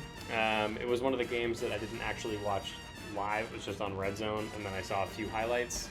A few good catches. You know, Brandon Cooks, he is the number one option on that team, and that's not saying much. But he's so consistent. You know, the Texans. He's so consistent. The Texans are in a bad way. Brandon Cooks is great, but you know, I'm not expecting too much from him going forward in my dynasty career. But it's nice to have somebody that I know is kind of like that only option for the Texans right now. So, love having Brandon Cooks. DeForest Buckner, I also have DeForest Buckner. I gotta say, I might have jumped on the name more than I jumped on the situation on this one. I drafted DeForest Buckner, not like too early, but earlier than I think most people would, because I've seen what he's done in the past, and I don't think that I read into the Colts situation enough, like going into this. Like, if you only get 9 points playing against that quarterback and that team, you know, not great. Not a great showing, right? Like, I'm not expecting the world from DeForest Buckner, but you want a little bit better. I'm expecting than that, more than 9 sure. points. He was projected 14. Yeah. You know, he's gonna get like some crazy game where he's just gonna feast and become like that old crazy dude. Right. But it just was not this week. I didn't know he had 37 points until just now. I don't. Yeah, he went off. He definitely brought home the bacon for the Atlanta Cicadas. I mean, that was shocking. Am I forgetting? Is he even like? That's not a star in this league that I should know about. Was projected 10.9 points and came home with 37. Okay, cool, awesome. I mean, as a linebacker, is, projected 10 points means that you're on the bottom middling tier. That is crazy. Yep. Oh my gosh, Atlanta Cicadas, we've talked about it before. They probably have the most stacked roster in our league. And to have some lower draft capital guy like that just pop off is just not fair. Even fair. That's disgusting. It's disgusting. Oh my gosh. Bobby Okereke, if I'm saying that right. Maybe not. Not sure. You know, projected 16, or no, sorry, not projected 16. Had 16. Projected 17, so totally fine. You know, good linebacker numbers are around that 15-18 mark, so perfectly fine for the Flower Mound team. Do you know much about Kenny Moore? You want to talk about him and his performance this week? It looks like it was pretty middle. Yeah, I mean, it was during Red Zone. We weren't following it that much. They weren't showing the Colts and Texans game too often, so I can't say too much about what he actually did during that game, but it's about what you expect out of Kenny Moore, 13 points, right? That's solid numbers for a DB. It's not going to win you the week, but it's definitely not going to lose it for you, which sometimes, you know, for your role players, that's kind of what you're looking for. Yeah, 100%. Nick Cross for the Dallas Clovers, kind of the opposite, you know. I mean, projected around what Kenny Moore was, got a little bit underneath that. I mean, that's maybe, you know, a couple solo tackles, a couple gang tackles. It is what it is. Sometimes you're going to have DBs that only score 8 points. Everybody in this league is going to feel that soon. Nick Cross, fine week for him. I mean, I think it's fine. 8 points, it's just not what you want necessarily. You want to bump those up a little bit, but again, it's not like a losing week. It's not like this is who you were banking on to win you the week in the first place, so it is what it is. Right. 100%. All right, so Saints versus Falcons. The absolute, you know, I think Falcons are just trying to crown themselves as the throw champions of the NFL. I mean, I think that they are just desperate to cement their legacy somehow, And they've decided to do it by making sure that everyone knows that no matter the situation, no matter how far down you are, no matter how much time's left on the clock, you can still come back against them and win. Because that's exactly what happened this week. Sad. So sad, but so true. 100%. All right, let's talk about one of my quarterbacks, Jameis Winston, 21.66 points. Technically a little bit above his projection. Jameis is fantasy quarterback personified, right? If you have ever played fantasy football and you have Jameis Winston, you're never really going to be too disappointed. He did well, right? I mean, he's got plenty of weapons. Michael Thomas, good players. I'm not disappointed in this performance at all. Patterson is someone who I honestly wasn't sure how to value this year. Big TD Goth Girls did end up taking him. I was kind of concerned last year was a bit of a fluke, but I mean, based on the 22.6 he scored this week, it looks like he is going to show us all that it was not a fluke at all. Good player to have on your roster. Huge hit for Big TD Goth Girls this week. Yeah, could not agree more. Definitely excited for Big TD Goth Girls on that choice. Alvin Kamara, however, Alvin Kamara is one of those running backs where, like, once you start hearing him and once you start seeing him do too well too much, you immediately think, okay, maybe I should not take him. Yeah. Right? Like, when I first saw Alvin Kamara, at least this year in Dynasty, I was like, okay, well, he's been great the last 3-4 years in fantasy, almost too good, which means that he's getting up in snap count, which means that he probably will produce similar numbers like this, in my opinion, going forward. I mean, 7.6 is super low, but, you know, with a quarterback like Jameis that needs to establish the run sometimes, maybe he will get higher, but I just do not see it, unfortunately. And welcome back to Michael Thomas, right? I mean... Huge welcome back. Super excited for him. Again, I mean, Drew Brees no longer throwing to him. He's, you know, getting a little more up there in age. Not that he's super old or anything, but, you know, coming off of an injury, to come back with 22.7 points is making a statement. And Irving Indica, good snag for them, right? I mean, that's that. I feel totally. like where he got drafted, it's almost a value pick at this point. It seems like a value pick. I thought he was dead. 100%. I thought this man was like dead to rights. I swear to God, I haven't heard anything about Michael Thomas in so long. So glad to see him back. Somebody that is new on the scene, fairly new, right? His second season is Kyle Pitts. He's a freaking tight end, and people value him more than I think I've ever seen anybody value a tight end that hasn't really proven himself too much. I think that he was probably picked so high because he is a generational talent, right? At that tight end position. I mean, really, really, really bad week. I don't expect him to do this every week, obviously. Again, like I just said, he's a generational talent. I just expect more from a tight end of this caliber, personally. 100%. Cameron Jordan putting up 14 points, though. Damn. I mean, on the defensive line, I mean, it's like we've kind of been saying for this whole, conversation. 14 points on the defensive line is what you're looking for. Outside of, those linebacker defensive line hybrids, that's about what you're going to get. And Cameron Jordan definitely delivered it. Again, just one of those role players who's not going to win you the week, but this week definitely is not the reason that you are going to lose it. Yeah, it definitely helps Big TD Goth Girls, especially because they had Kyle Pitts, so at least they had somebody else in this game kind of help them out a little bit. Someone that did not help their team out, Marcus Davenport with only 2 points. CD's nuts. Had plenty of points, in these early noon games. That's where his bread and butter was. But yeah, 2 points. Marcus Davenport on the defensive line. Pretty debilitating. Not something you want to see going forward. Demario Davis. Now, this is, of course, a linebacker that everyone knows. 12 points. I thought he was going to kind of do a lot more than that against the Falcons. Everyone did. Yeah, 100%. I think the Falcons were making an argument for one of the worst teams in the NFL, and Demario Davis being, an amazing linebacker. I thought he was going to have like a 30-point game, honestly. I thought he was going to blow the roof off, but a little disappointing to only see 12. Yeah, no, 100%. Not what you want to see. But he does have one of the best profile pictures in the game. And that's worth something. Marcus May, this was kind of a surprise for the Flower Mound team, right? Like, he's a serviceable, great defensive back. 12, 13 points, kind of what you expect. To get 20, that's a great value pick. We love seeing Marcus May get that 20 banger. Honey Badger, right? Honey Badger. Getting up there, 15 points, did what he's supposed to do. I think this is one of those picks that over the season, he's going to have some weeks in which he can really win you the game, right?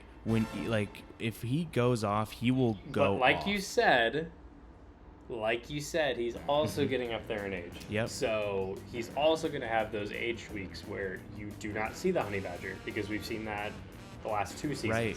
Honestly. Which is the whole reason why he's He'll on the have a Saints great now, game. right?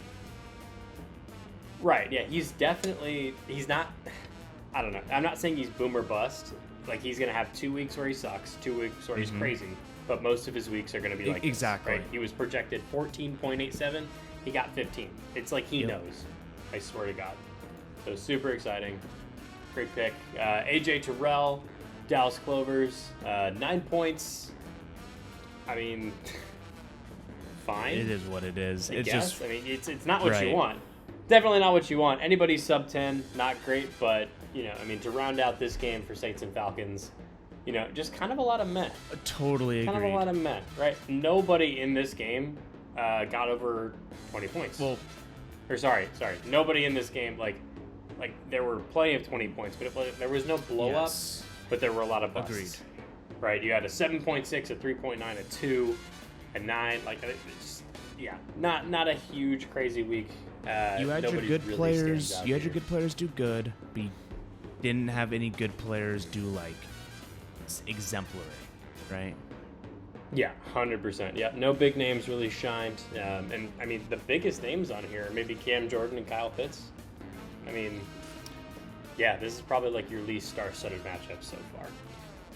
Next matchup, one that is really the stars and the not-so-stars. Between the Baltimore Ravens and the New York Jets. The What's Jets that? have a bunch of up-and-coming stars, though.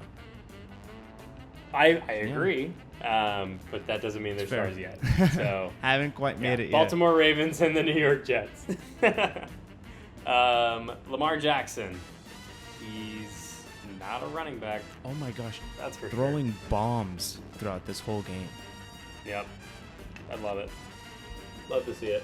It's kind of disappointing, though, performance-wise. 21 points for Lamar Jackson.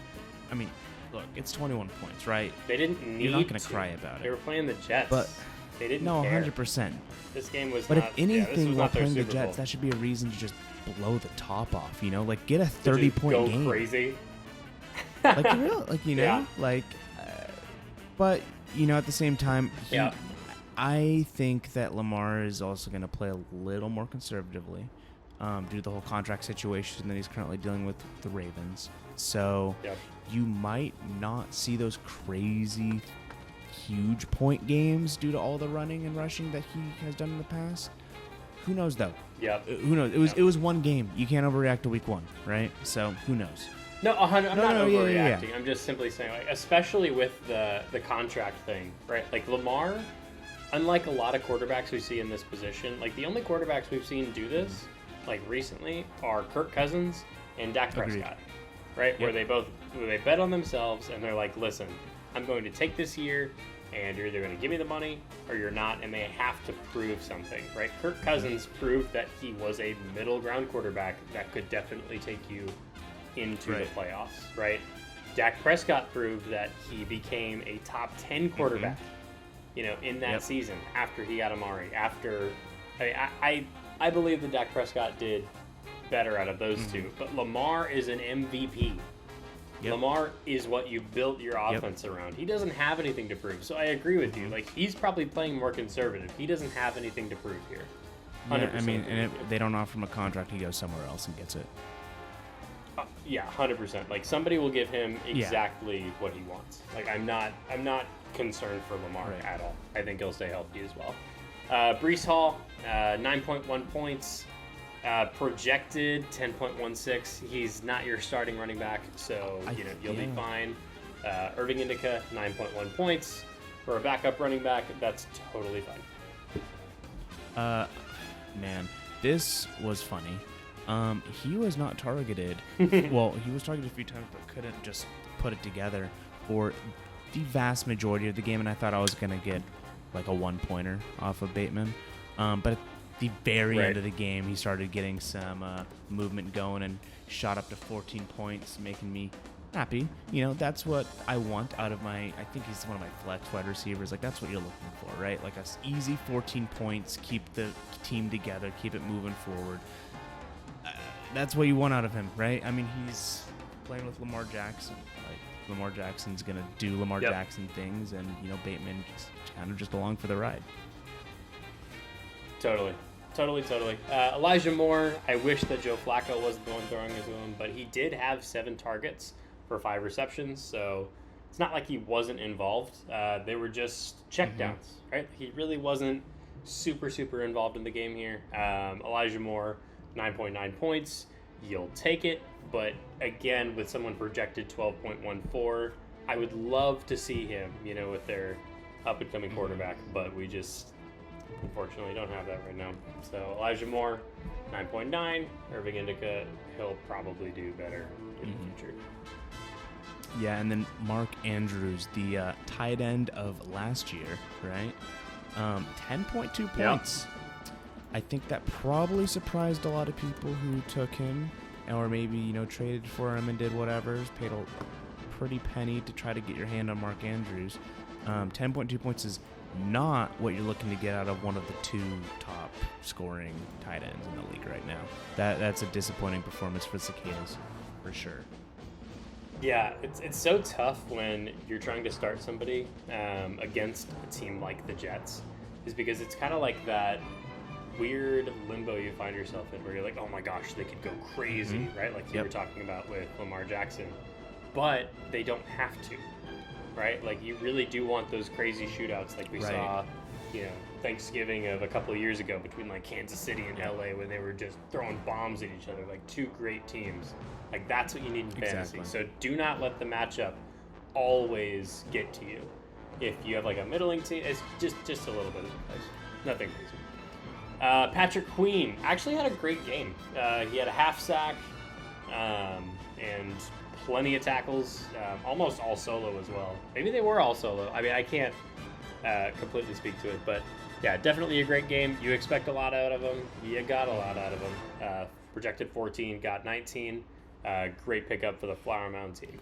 Yeah, same amount of points, right? That was 19. Yeah, 19 points for 19 and 19. Quincy Williams as well. Linebackers were having a good time on Sunday at the Jets field.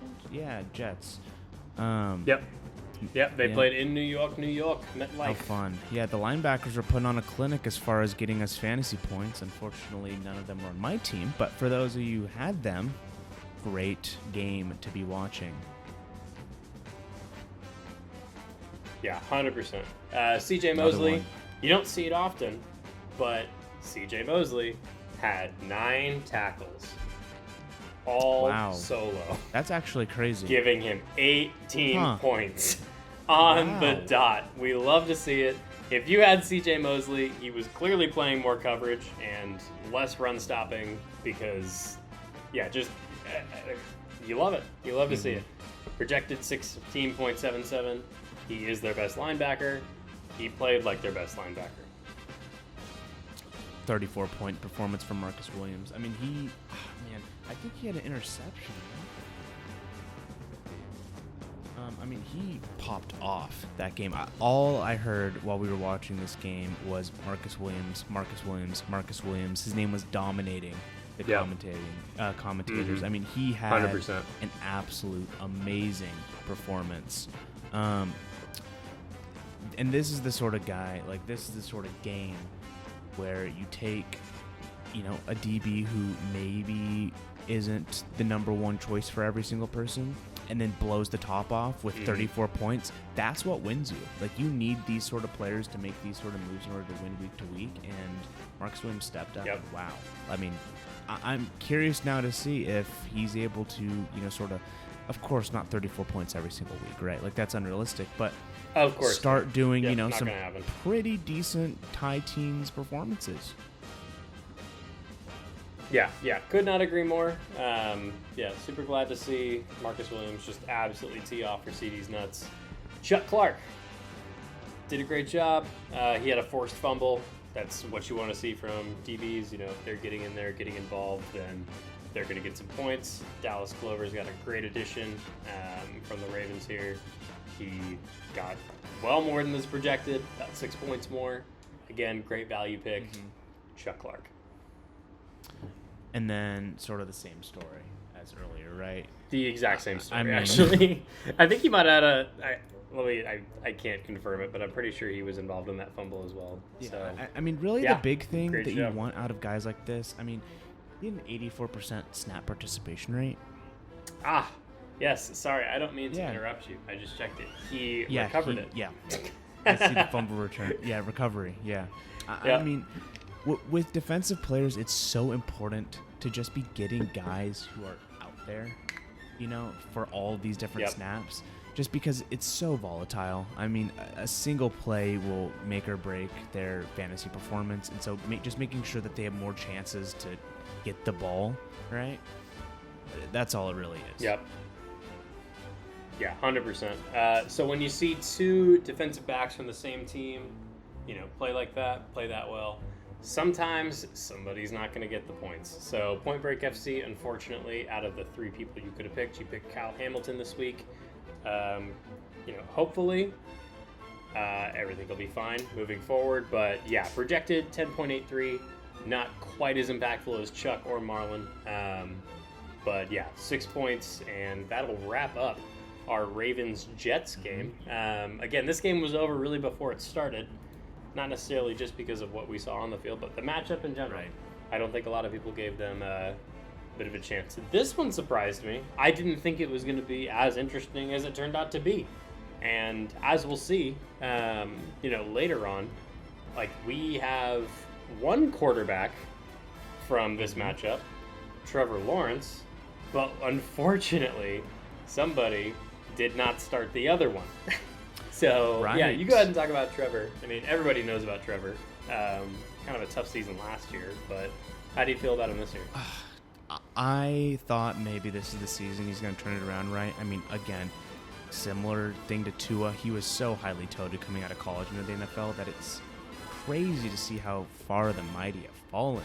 I mean, he looked bad. I mean, get rid of Tua. Screw Tua. I mean, you don't, they said that nobody had a higher potential coming out than, it's Trevor Lawrence, it's John Elway, and that's it. They were the top two, coming out of college. He looked bad. Pretty disappointing. He looks bad. I mean, I was a big defender, last year. Not necessarily defender as in he's, the greatest of all time or anything, but, you have to give him another chance, another season. I mean, he had Urban Meyer coaching, right, which, so give him another year. Oh my gosh! I mean, it's not even a talent. It looks like a talent issue, which is shocking, right? Because we saw what he was able to do at college, and I don't understand really where the disconnect is coming in now that he's playing at the NFL level. There's just something not clicking. He's got. Yeah, I'm not off on Trevor Lawrence yet. I mean, it's kind of the Baker thing, right? I don't support Baker. I'm not one of the Baker apologists, but I am a Trevor Lawrence apologist in the same way that, Baker people make the argument that, oh, well, look what's around him. Look at the coaching. He doesn't have any consistency. So with Doug Peterson, he is a great quarterback head coach. I am looking forward to seeing those two together. I think that they will super, super click, and I'm definitely looking forward to that. And you know how bad Trevor Lawrence was because you had some of his receivers. Yes. And, yeah, we'll go into that later. But first, we got to talk about Antonio Gibson, 20 points for a running back. That's great performance from him. Gotta love it. He had plenty of receptions as well, plenty of yards. So 20 points, for that back that can do multiple things. Gotta love that for CD's nuts. Oh, yes, and then Travis Etienne, my running back. I honestly, so he missed all of last year, obviously, but he was touted as such a, generational guy that, which I feel like they call everyone generational now. Anyone that's like decent. But he just didn't look fantastic, and I'm hoping that it's just because it's like his first real game. But he was making some pretty bad drops, which is a concern because, of course, in fantasy, a huge upside for running backs is getting those receptions, right? You get a single point per reception. And so watching him drop the ball over the field did make me feel a little uncomfortable. It's week 1, no overreacting to week 1, but something to kind of watch with him. Yeah, no, definitely understands the reservations there. So Christian Kirk, 17.7 points, and I gotta tell you, he could have had double that. He was targeted 12 times, only caught 6 balls, and those 6 went for 117 yards. If you go back and watch the film, there are plenty that sail over his head, hit him in the hands. Like, it's not all Trevor Lawrence's fault. He made some big mistakes too, but Christian Kirk only 17.7 points, and the sad part is that you have to be happy about that. Oh, 100%. Like, he could have had an even better 100%. game than 17.7, but it is what it is. That's what he got. 100%. And he also had some bad drops, which, all of this kind of goes back to the Trevor Lawrence conversation. If everyone kind of just gets it together, who knows what the Jags will start to look like. Yeah, no, they're an interesting team to look at for sure moving forward. Scary Terry. And so are the Commanders, but yeah, Scary Terry. I mean, the shocking thing to me is, again, like you kind of hinted at, no one took Carson Wentz, which devastating. Well, that's not true. No one played Carson Wentz. You had him on your bench, huh? I just did not play Carson Wentz. Yeah, he had a great game for fantasy. Yes. But Scary Terry also had a pretty good game, 13.8 points on only 4 targets. Yeah. Like, that just really goes to show, this is the type of guy who will, as soon as Carson Wentz and him figure it out, he is going to make you a ton of points every single week because he just does the thing. Yep. It just is, it's that simple. Yeah, no. 100% agree there. Jonathan Allen, 17 points, defensive lineman, no problems there. I'm trying to remember, again, this game kind of escaped me until the end, but I think another forced fumble and a sack, not as many tackles. I'd have to go back and check, but yeah, Jonathan Allen, not a bad game. Atlanta Cicadas, one of the defensive linemen that actually worked for you, so very exciting. Other than TJ. But we don't talk about TJ right now. And then, so if you need any hair product, this is the guy to go to. Oh, no, he's not the hair guy, right? He was deodorant? He's not the hair deodorant. Guy. No, I don't think so. Man, he was one of those. I think it might have been actually like Old Spice or some sort of deodorant brand. But 12 points also. If you need 12 points, he's your guy. Like we've been saying all, this whole time. 12 points, D lineman. It's what you're looking for. It's what you got. There you go. Yep. For Montez Sweat. Devin Lloyd. It looked like there were a lot of gang tackles. A lot of the Jaguars players were getting a lot of tackles and not as many points, meaning everybody was just flying to the ball. So excited to see Devin Lloyd, put up the numbers that you don't necessarily expect, right? He was, supposed to get 13, 14 points, ended up with 19. Dallas Clovers, great addition for you there. Yeah, and kind of the same story, right? 19 points, more than you'd expect. You would expect a little more from him than from Devin Lloyd, but still, he got 10 tackles. Like, that's going to start racking you up points, and that's the sort of thing you want to see, just your linebacker flying around the field, finishing plays. That gives you fantasy points. It doesn't matter how many yards they're giving up, it gives you the points. Devin Lloyd had 11, so it's like they're all just ganging up on these. So, yeah, definitely excited to see. Let's see. One of my favorite players in the league, Josh right? Allen. Oh, wait. Who is this? That Josh Allen? Yes. No, there are two Josh Allens in the NFL right now. Both very good. Both starting. One is an MVP candidate. One is a linebacker for the Jaguars that you probably never heard of. Went to college in Kentucky. He had a forced fumble. That's really where these points are coming from. If he doesn't have the forced fumble, he probably isn't, getting past, that 13, 12, or sorry, that like 11, 12 marking that he usually gets. But hey, he did. Everybody flying to the football, everybody gang tackling. Great game for Josh Allen. Oh, and then this is another disappointing one, unfortunately for me. The most disappointing, I think. Yeah, this was at least for you tough. He just wasn't anywhere where the play was happening. I mean, it was as simple as that. He was out there plenty. It wasn't that he got injured.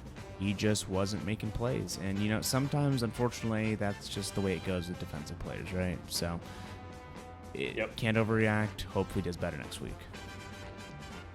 100%. Now, this game, touted as being pretty interesting, but ended up being a total laugher, and not for the team that you think the laugher would come from.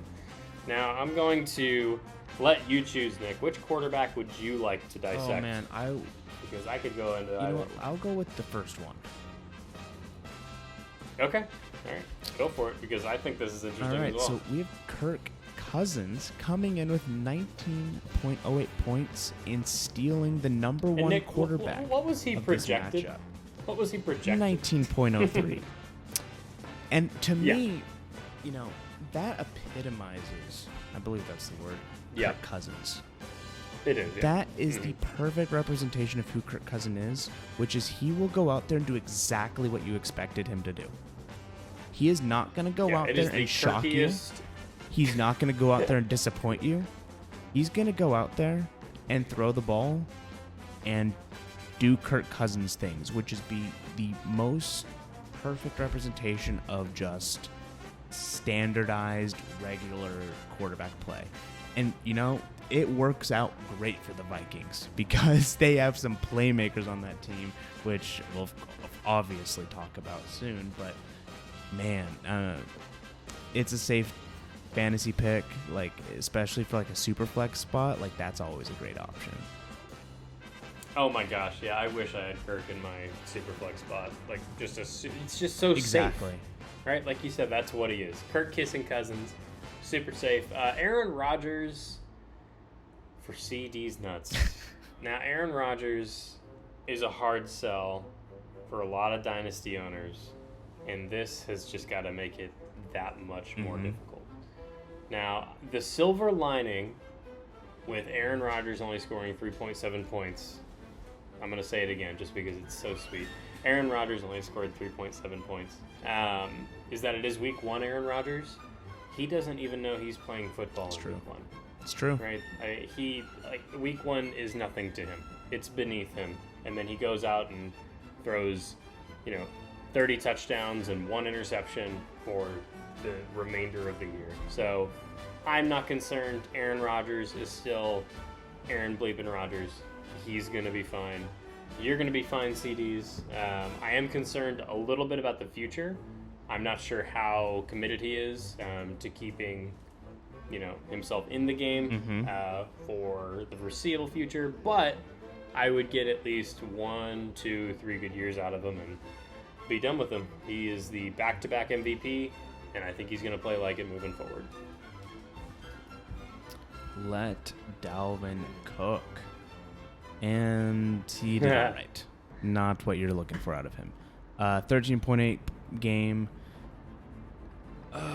Man, I mean, he's in a weird spot, I feel like, because I think, I'm not 100% sure. I assume that he dropped down in ADP quite a bit in redraft leagues just due to his injury concerns. Probably. But still, though, I doubt he was getting out of the first round very often. 13.8 points, I mean, that's not good for what you have to give up draft capital-wise in order to secure Dalvin Cook. And, man, there's just not too much to say about it. I mean, hopefully for big TD golf girls, they're able to, have him step up, but that is really bad showing for Dalvin Cook. Yeah, which is tough. I mean, I had Dalvin Cook last year in my, single season fantasy league. Just absolutely incredible. So, yeah, definitely not what you want to see. And in addition to that, the other Jim, the other Aaron, sorry, not Jones, also not great. Just a bad showing from two amazing backs. Aaron Jones, 10.6 points. He was targeted 5 times with 3 receptions, which is great for him.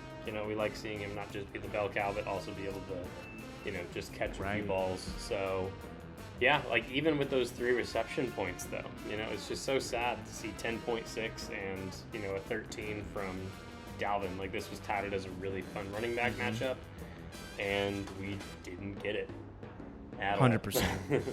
And then here we go, Justin Jefferson, the best fantasy wide receiver in the league right now. Some people go Jamar Chase, some people say Cooper Kupp. I really do think it's Justin Jefferson. What an absolute stud, especially paired with someone as consistent as Kirk Cousins. Justin Jefferson is going to get you so far. His yards per catch average was 20. That's on average 3 points disgusting. per catch, including the point per reception. Amazing. That's absolutely disgusting. Just an amazing receiver. And watching it, you can't even put it into words. You have to watch him play. The way he just makes guys miss in the open field and just creates so much separation. It's insane. There's a reason why he has been setting records his first few seasons in the NFL and is going to just continue to be an absolute problem for teams that face him to deal with. And, of course, as you see, right. he's the highest scoring wide receiver of our league this week, and well-deserved. Yep, he is our third bad player of the week. Justin Jefferson, best wide receiver at 39.4 points. And this is the Justin Jefferson effect. At one point in Adam Thielen's career, he was considered a top 10 wide receiver. It might have been just for a year, honestly, maybe 2. But, yeah, he's going to be sharing targets with someone that is just so much better than him that you can't even blame the quarterback for not throwing to him. So for the TD Levin-Tud gaze, I know he wasn't obviously your first wide receiver choice, so you'll be fine. Thielen will probably have a 2-touchdown game in here somewhere, but, with that big an option, drawing, the defense's best option and still putting up 40 points in week 1, I just don't see Adam Thielen really becoming something super special this year, sad to say. And then Jordan Hicks, monstrous. He is going to make Aaron Rodgers retire if he keeps what he just did on Sunday. Yeah. He had, I'm just going to just read the straight stat line for you because it says everything. Yeah, I'm ready. Here, 14 tackles, a sack, and a forced fumble. That's disgusting. That's all you need out of your one sack out of your linebacker, and you're happy as a fantasy owner, right? 14 tackles. Yep. What the heck? What? 14 tackles? Like, are you kidding me? And then a forced fumble on top of that. What is going on over there? Obviously, first of all, it's not like a sustainable rate, but if nothing else, it shows that he stepped out first game of the season, made a statement, and is hopefully versus the Cicadas is going to keep producing at that sort of level. Yep, just another great choice by the Cicadas on draft day for sure. So we talked about Jordan Hicks. Let's talk about a linebacker on the other side, Rashawn Gary. Rashawn Gary was only projected 11 points, but with a sack, got to 20. Sacks are huge in this league. Rashawn's not a every game sack kind of dude, so glad that he was able to get one. That, along with his other 7 tackles, did lead him to that 20-point game. There's something about seeing that too. That just, especially for a linebacker where you're just not expecting much, just feels so good in a dynasty 100%. league. So good. And then So it's good. the same story with Campbell, right? On your roster. Yep. Bit of a surprising game. Like, he racked up all of those points purely off tackles. Nothing crazy, just a standard game for him. And the great thing about that is a much more sustainable way of scoring points, which means you probably have yourself a fantastic linebacker option for the year right here. Yeah, no, I'm super excited about it. Drafting him, I was a little concerned. He just has like a great like yearly projection for points, but I'm pretty sure he's like 30. So like he's not going to be you know, around too much longer, but he's a linebacker. And you know, he could probably play until he's like, you know, someone's got to win the first year. Yeah, no, someone's got to win the first year. It's not going to be me, but you know, somebody definitely has to, for sure. Might be the cicadas. For sure. All right, another linebacker, defensive lineman, you know, going off for that, you know, 17 to 20 range. Again, another sack. Just one sack, you know, getting those extra points. So if you are the TD Levin Tudgays, if you're a TD Levin Tudgays fan right now, you're glad that they picked up Danielle Hunter, and you're glad that he did get that sack on Aaron Rodgers. Right. And then Quay Walker. Man. Injured, too. What was that? I know, yeah, So he got sad. injured. I'm not sure I haven't seen any updates on whether or not he's going to play next week or whether or not he's out for a designated amount of time.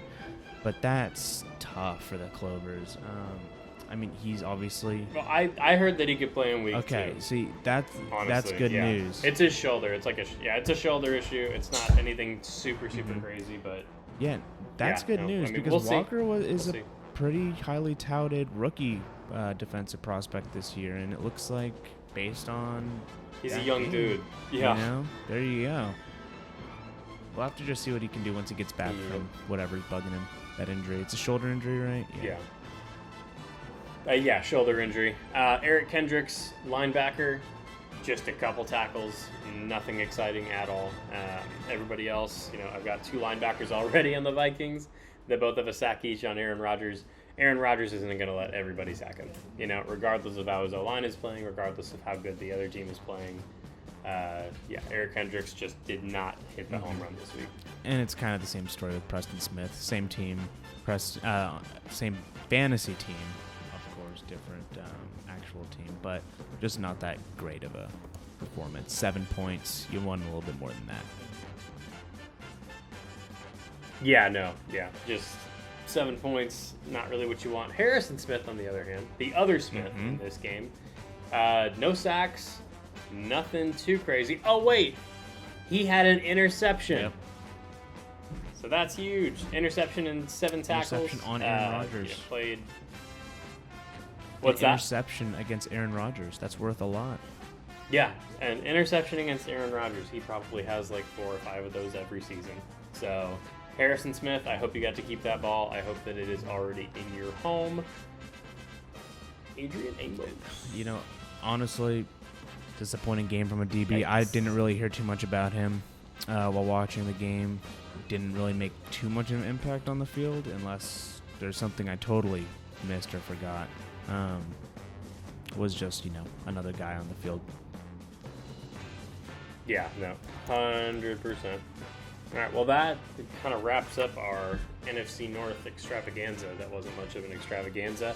And it brings us to one of the most interesting games because it was so not interesting at certain points and then became super interesting. At the very end. New York Giants and the Tennessee Titans. And then, first of all, what year is this? I'll start us off. What year? Is this 2017? I mean, Saquon Barkley as the #1 scoring running back of our league that week, this last week. 100%. I mean, what is... I'm happy for I am him. too. I'm so happy for Saquon. I hate that he's on the Atlanta Cicadas. They already have so much talent. But 32.4 points. You know, enjoy that. Yeah, I mean... Not so young man anymore. But yeah, enjoy that. You know, I'm glad you didn't get hurt. Yep. in the first game. 100%. Hopefully he can stay healthy for the whole season, oh. so we can really see what he has, to offer us now. I mean, it's been a while, Yeah, I mean, he had nearly 200 yards from scrimmage. He had 194 yards. I mean, he was running all over that Titans defense. Yeah. I mean, it was insane. Yeah, if it wasn't for the fumble, and if he had had more than one touchdown, I mean, this would have been an even crazier 100%. game. And he's still the 4th BAAD player of the week. Congratulations, Saquon Barkley, for being our top running back in our league this week. Very, very exciting. You know what? If you had flipped these, it would have made more sense going in. Like, if you had been like, yeah, Saquon got hurt in the first quarter, he only had 7.2 points, and, Derrick Henry went off because he's king. I would have been like, yeah, totally makes sense. Derrick did not. Only 7.2 points, not really what you expect. Going in, I think most people would have said that he is the best running back in the league, if not for Jonathan Taylor, just for fantasy. But if you are the owner of a team, I don't know. I mean, he had a fumble.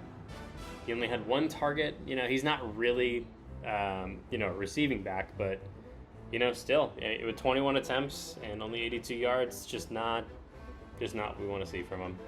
Just a tough day for King Henry. Yep. And the only wide receiver that anyone played from this game is Robert Woods, who was only able to bring in 2.3 points. What else is there to say other than disappointing? I mean, he has always been kind of like a safe flex option, right? Yeah, that's exactly how I would say. He's always been a safe flex option, but 2.3 points, I mean, yeah, on his first game with the Titans, I mean, that's kind of worrisome. I mean, that probably has the Cicadas doubting whether or not they want to play him next week. Yeah, no, 100%. It's so sad, too, because, when back when he was cooking, it was so much fun to watch him just storm down the field. Next, we'll go into someone that did storm all over the field. Jeffrey Simmons. Yep. 2 sacks and a forced fumble. Amazing week. 2 sacks and a forced fumble. Like, an incredible game. It doesn't get much better. Incredible game. Daniel Jones is definitely, seeing him in his nightmares right now. Jeffrey Simmons, teeing off 31 points. Incredible game. Yep. And just another mediocre game, right? Not what you're wanting to get. Boring. Not too interesting. Boring. Right? Zach Cunningham. Oof. Boring. But yeah, sad. So sad. So boring. Like, way more sad. Like, Leonard Williams, fine. Right? But Zach Cunningham, we expected greatness. We expected so much. Especially against the Giants. So only have 11 points for the Plano News. Especially against the Giants. So bad. Yeah. Yeah, just very, very unfortunate.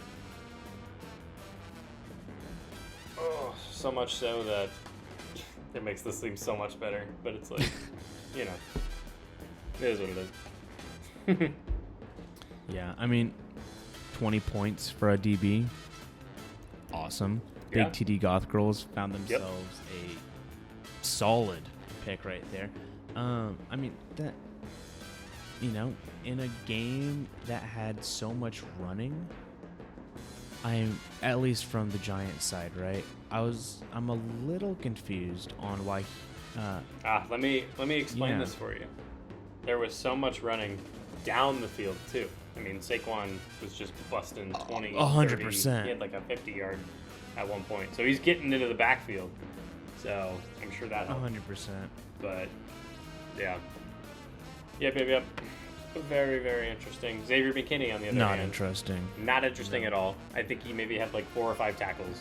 Nothing. Nothing stand out. Nothing interesting. Which stinks because, the Giants are expecting a lot from him this year, if they're going to do anything. So, yeah, tough to see someone that's supposed to be the cornerstone of that backfield just come up super short. Super short. All right, that takes us to the first AFC West matchup of the year. I am so excited about the AFC West this year. This is an exciting game. I think it is the best sure. division that football. It's the best division that football has ever seen. And this first matchup wasn't like as exciting as I had wanted, but it's a pretty AFC West kind of game. They're going to score like 19, 20, 24, like some weird score, and they're always going to be in it, right? The Raiders had a chance to win this right at the end, and they let it get away from them. So, super exciting game. Justin freaking Herbert. If it wasn't for my love of Jamar Chase, he would have been my first pick in this draft. Sometimes I lie awake at night wondering if that was the worst decision I've ever made. But yeah, with 23.26 points, it's not like world shaking. It's basically exactly what you expected him to get. That was one of the higher projections for a quarterback, mind you. But still, 23.26. I expected a little more against the Raiders. It's a big AFC West matchup. Got to go crazy. 100%. But it'll definitely work for the big TD Goff girls moving forward. I think it's a fantastic pick. If you didn't have Josh Allen, he was the guy to go with. And then Derek Carr, who you actually had Derek Carr. I really liked the Derek Carr pick. I feel like he was one of those quarterbacks who you did not have to give up an insane amount of draft capital in order to snag, but has pretty high upside with all of his different receiving options and Hunter Renfrow, Darren Waller, Devontae Adams now. 14.8 was a little lower than what I was expecting out of him. Gonna be honest. And then and it looks like the projections also kind of match up with that. Honestly, I thought the projections for him of 18.5 is still a little low considering his receiving core. I thought it was low. I 100% agree. He has such great receivers. I was like, 18.8. That shocks me a little bit. Like, they're disrespecting my boy. And then but clearly they know it's something that we don't, because I would consider this a pretty abysmal performance for him. Yeah, that's abysmal. That's an upset for sure. Sorry, Derek. Hopefully you do well for me next week. Someone else that didn't do well this week, Austin Eckler. And it's not because he wasn't given opportunities. He had so many opportunities to run the ball, and his yards per carry were under 3. Not great, like 2 point something. He had 3 or 4 receptions, so that helps him a lot. But it just goes to show how difficult a game this was for him. Right. And, he's running into a really, really, really good Raiders defensive line, so I get that. But, still just sad to see, honestly, for Austin Eckler. I think we all expected a lot from him this season, and I'm sure the Dallas Glover's did as well. Now, Josh Jacobs is kind of a weird situation because all things considered, whenever he got the opportunity, he did well. He had over 5 yards per carry, I think. He caught the only ball that was thrown his direction. He just wasn't being utilized, which is almost more worrying for Josh Jacobs owners, because what does that mean about how the coaching staff is viewing the offensive philosophy moving forward, especially now that they have Devontae Adams? Are they way more go down the field, pass first style offense, and does that leave him in the dust? Questions that need to be answered. Just goes to show you do not waste a first round pick on a running back. Sorry, Josh.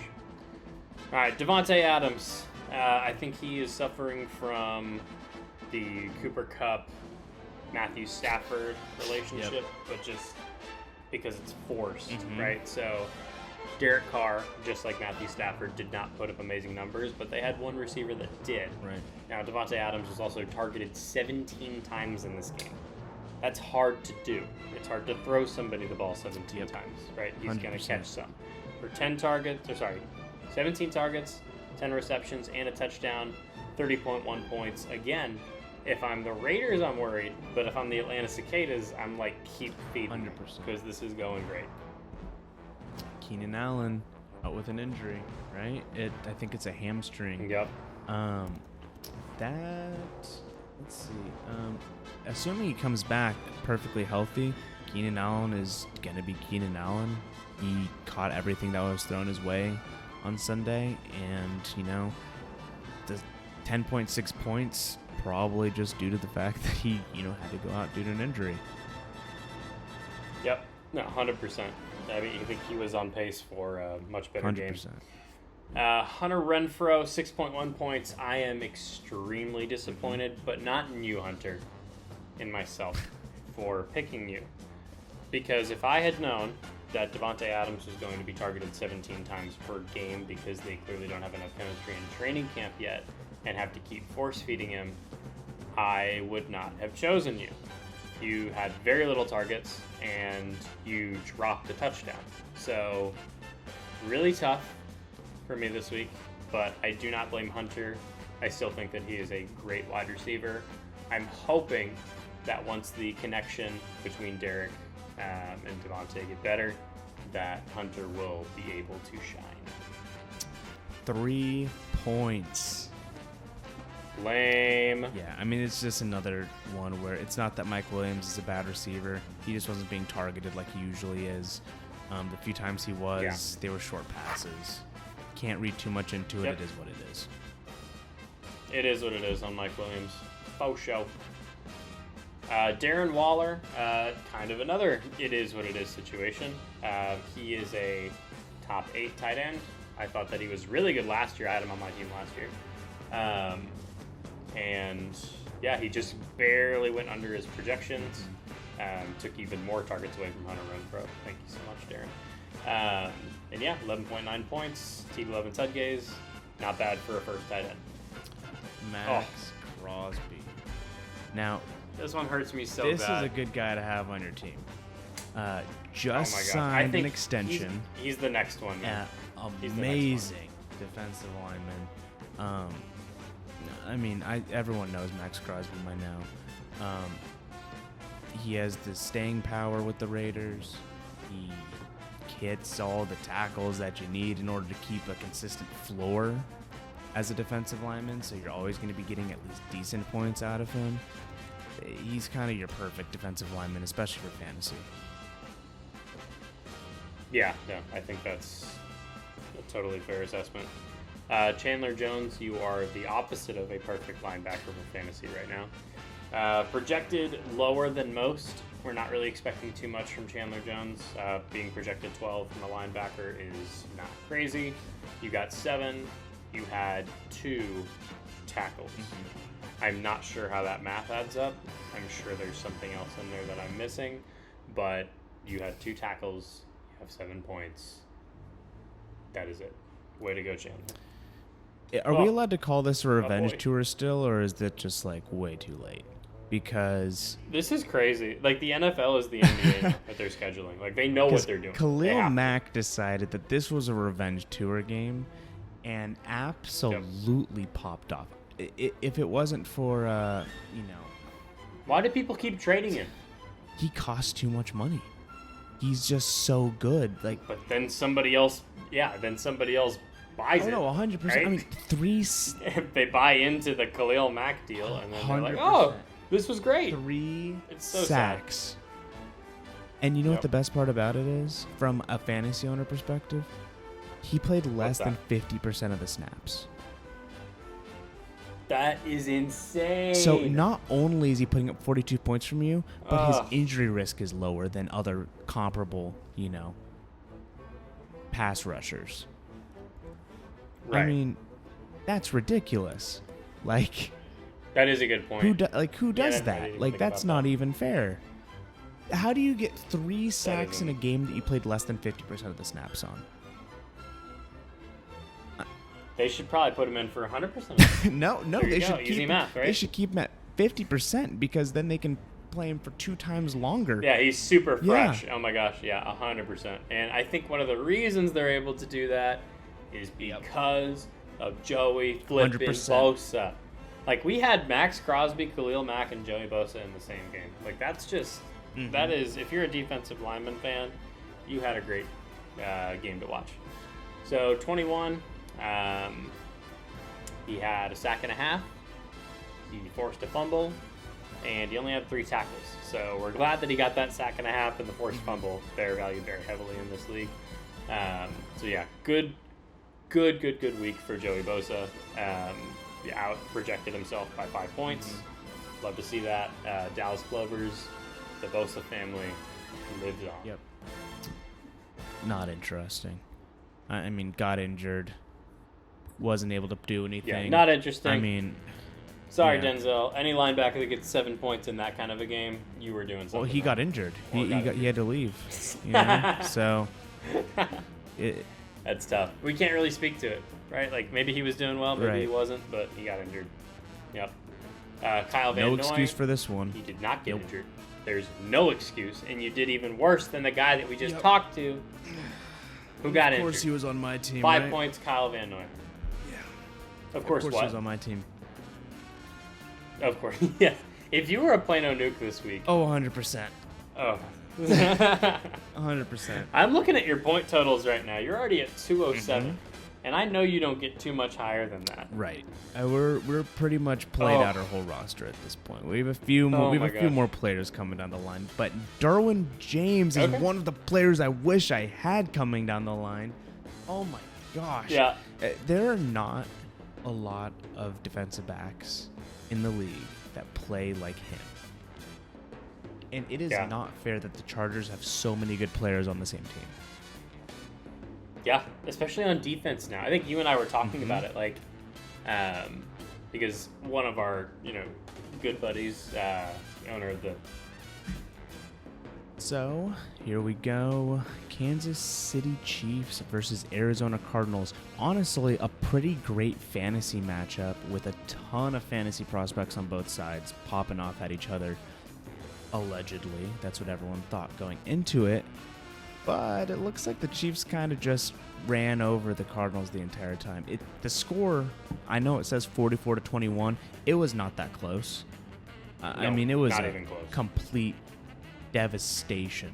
Like the Chiefs it looked like they were bullying middle schoolers. I mean, it was so bad. And I think that's shown by the quarterback play that we're about to take a look at.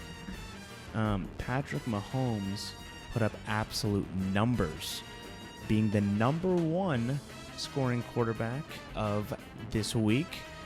The BAAD quarterback, if you will. BAAD quarterback of the week, baby. Boom. But yeah, no, I mean, seriously, Patrick Mahomes, it's hard to argue against him not being the most talented active quarterback currently in the NFL. He just makes it look so easy. And, I mean, people were saying, without Tyreek Hill, he's going to struggle. I mean, what is this? That's me. I'm people. Yeah, I said that. And he went out there and just did it. He doesn't care who he's throwing to. He's just going to throw it to them, and they're going to catch the ball because it's an easy throw for them to catch because he's Unless you're Patrick Juju, Mahomes. Because even when you have the best That's true, unfortunately, for Juju owners. All right, so that's one quarterback, right? We all know Yes. Patty. He's great. There's only a few bad things I have to say about him, and they're all about his relatives, right? It has nothing to do with him. So Kyler Murray, with 19.62 points. Now, why is this interesting? It's interesting to me because that's still freaking fine. He's still Kyler Murray. He's still getting throws. He's still running with his legs. In one of his worst games that he's played in a very long time. Even with that losing streak last year, he always puts up good fantasy numbers. He is a fantasy quarterback. I still don't know how he hasn't gotten injured. I don't see how he doesn't in the long term, but being projected 22 against Kansas City is saying a lot about you as a quarterback. I think their defense has gotten so much better over the years. Probably not as good as last year, but I guess we'll see. With Bolton and a few of those other additions. But yeah, Kyler Murray, 19.62, not bad at all. Clyde Edwards-Helaire with Let's go, the comeback season. 22.4 points. I am shocked. Because let me tell you what, I drafted him his rookie year. Yep. Not good. Not good. Last year, not good. But a strong start. I mean, maybe it was just Tyreek Hill all along. Maybe without Tyreek Hill here, Clyde Edwards-Helaire is going to be just absolutely popping off. I doubt it. Admittedly, I doubt it. I think this was a one-off exception. I doubt it, yeah. All the credit to Point Break. Congrats on having a good week with him. I don't think he's that good in fantasy, but you never know. we'll see. We'll see. We shall see. Speaking of somebody else that had a fine week, I guess, in fantasy, James Conner. Oh, that's not James Conner. That's Marquise Brown. I'm seeing James Conner. There he is. Oh my gosh, I don't know why it wasn't coming up. Yes, James Conner for the TD 11 Tidgaze with 15.5 points. Fine. You were expected to get 16. Your yards per carry were really, really low. Like, they had to, feed him. So if I'm a Cardinals fan, it was a really, really tough game. But, to escape with your running back getting 15.5 points in that bad of a game is something that you should definitely be thanking God for. Right. Hollywood. And then here's Hollywood Brown. So, of course, a little bit of drama in the offseason with him coming over to the Cardinals. Lamar Jackson was not a huge fan of that. Yeah. But 14.3 points off of 6 targets, that's pretty decent. He just isn't Kyler's, bestie quite yet. But for their first game together, that's a good sign of things to come, right? I think that is about what you'd expect out of him, but from everything he's been saying and what he sort of is trying to prove himself as, you want a little bit more from him eventually, but as of right now, I don't think you can be too upset about it. Yeah, I think most people consider him like that fringe tier 2 guy. Yes, exactly. I don't think anyone's like, oh my gosh, yeah, he's a tier 1 wide receiver. Right. But it's got to be tough when you see those tier 1 guys like moving teams and instantly doing well. Right? Like you've got A.J. Brown went off, Devonta Adams went off. Tyreek even did pretty well, but Tua throwing to him. So that has to be tough. For the TD 11 Tidgaze looking around the league and saying, okay, well, why can't my first year guy, go off as well? But like it's you said, different tier. I'm looking forward to that relationship. Right. It's 2 short guys. They're little guys, Exactly. Oh, Juju. Oh, I man. hate Juju. I know you do. I really thought Juju was going to be better than he's ended up being. 9.9 points. It's either it's really still not even disappointing- that bad. That's how little I think of Juju Smith-Schuster. That's what I was going to say. It's disappointing if you're a little high on him, and honestly, the projection of 14 points I feel like is a very high projection for him. That's pretty so crazy. That's crazy. But yeah, I don't think that he's shown that he's worth too much more than 9.9 points per week on average, right? That's about what you're looking to get out of him, unfortunately. Yep. 1,000,000%. Way to go, Juju. Keep being Juju. Keep proving me right. Travis Kelce, you are our bad tight end of the week. Nice job. We'll probably see you here a lot because, let's be honest, you don't seem to want to go away. Please retire. Please retire. Please retire. Please retire because you make everybody so frustrated that they don't have one of you. Because I don't value the tight end position that well because of people like you. Because it's either somebody so like good. you or 31 other guys. I swear to God, it's so tough. It stinks looking at. I swear by the end of this season, he's gonna have 12 stars next to his name. He will get 100%. this award so many times. But yeah, Travis Kelce, 26.1 points. He got more points than any of Patrick Mahomes' weapons. Now that he doesn't have to share any crazy targets with Tyreek, and he's sharing them with guys like Juju Smith-Schuster, that's a good thing for him and a good thing for Point Break FC. Great choice. I don't know how long it's going to last you, but you will definitely enjoy the next couple of years. And that's actually a fantastic point that he just does not have that same sort of target competition. Nope. Nope. Wow. Nick Bolton. House Bolton. Great linebacker. I mean, let's go. He is definitely showing. He's only 22 years old. No, 100%. He's only 22 years old. I mean, He's so just doing excited for amazing him. things. Like, you're going to have him on your roster for a very long time. Very high floor type linebacker. He's doing what he's doing. Yeah, he did that with just 10 tackles. Like, that's only tackles. Right. No, I mean, he's and that's how you everywhere, set man. your floor. I'm so excited. Yeah, 100%. Yeah, he's built. I love him. Nick Bolton. Xavier Collins. 15 points. I don't really have too much to say about Xavier Collins. That's a great showing. I'd have to look. He probably had like a forced fumble, maybe a sack, and Nope, just core 7 tackles. tackle totals. Just 7 tackles. What's that? Just seven tackles, yeah. Okay, great. Yeah, I mean, in a game where Patrick Mahomes was pretty infallible, and you still get 15 points, that's great. It's what you want out of your fantasy linebackers.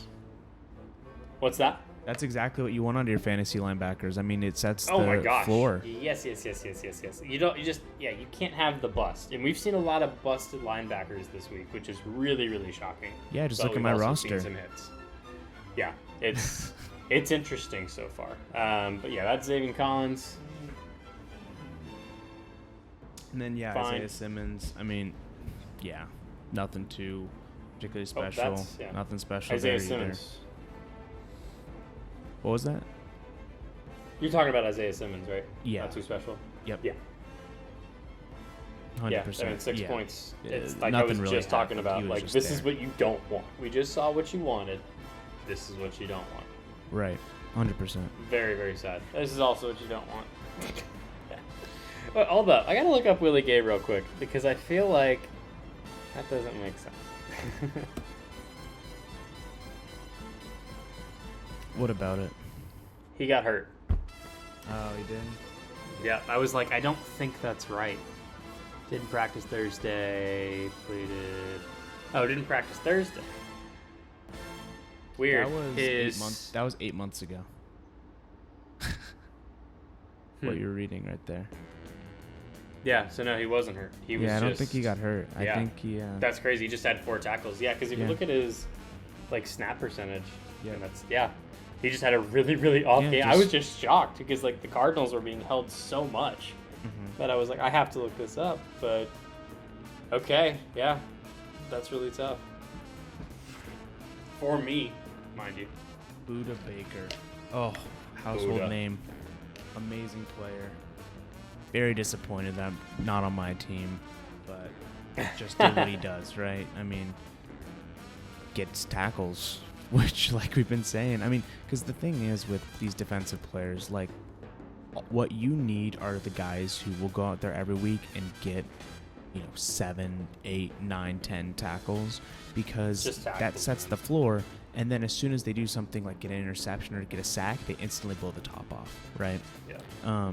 That's defense. That's why it's so exciting for dynasty owners to be drafting defense, because you need guys that are flying to the football and, bought into like that defensive effort culture. And so that's why you see like a lot of these young guys like Bolton, getting a crap ton of tackles.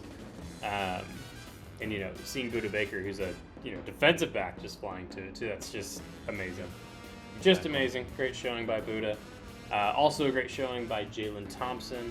9 tackles with 18 points. You know what that means. That's another 9 tackle, single 18-point game, which is always exciting to see. Great job by Jalen Thompson for the Irving Indica. They needed every point they could get this week. Justin Reed. Another CD's nuts bust. I feel like they've been having quite a few just like misses, which is unfortunate. But they had some big hits. They've had a lot of they've gotten a lot of hits too. Yeah. And so it's tough because all these misses just really take away, what those huge hits are, the advantage that they're giving you. And so, I mean, it's a scary team, but if you keep missing on this many players, you're going to struggle to pull out that win at the end of the week. Yeah, I will say, at least you're not struggling in like week 6 or 8, Like 100%. Now it's week 1. All of this could completely flip. Like Travis Kelce could get 10 points, Justin Reed could get 20 next week, and we'd Yep. be like, okay, whatever. We're still early. 100%. These guys aren't even in playing shape yet. So, don't freak out, essentially, is all we're saying. That's okay. Cowboys and Buccaneers, the marquee matchup of the week. They pulled Sunday Night Football.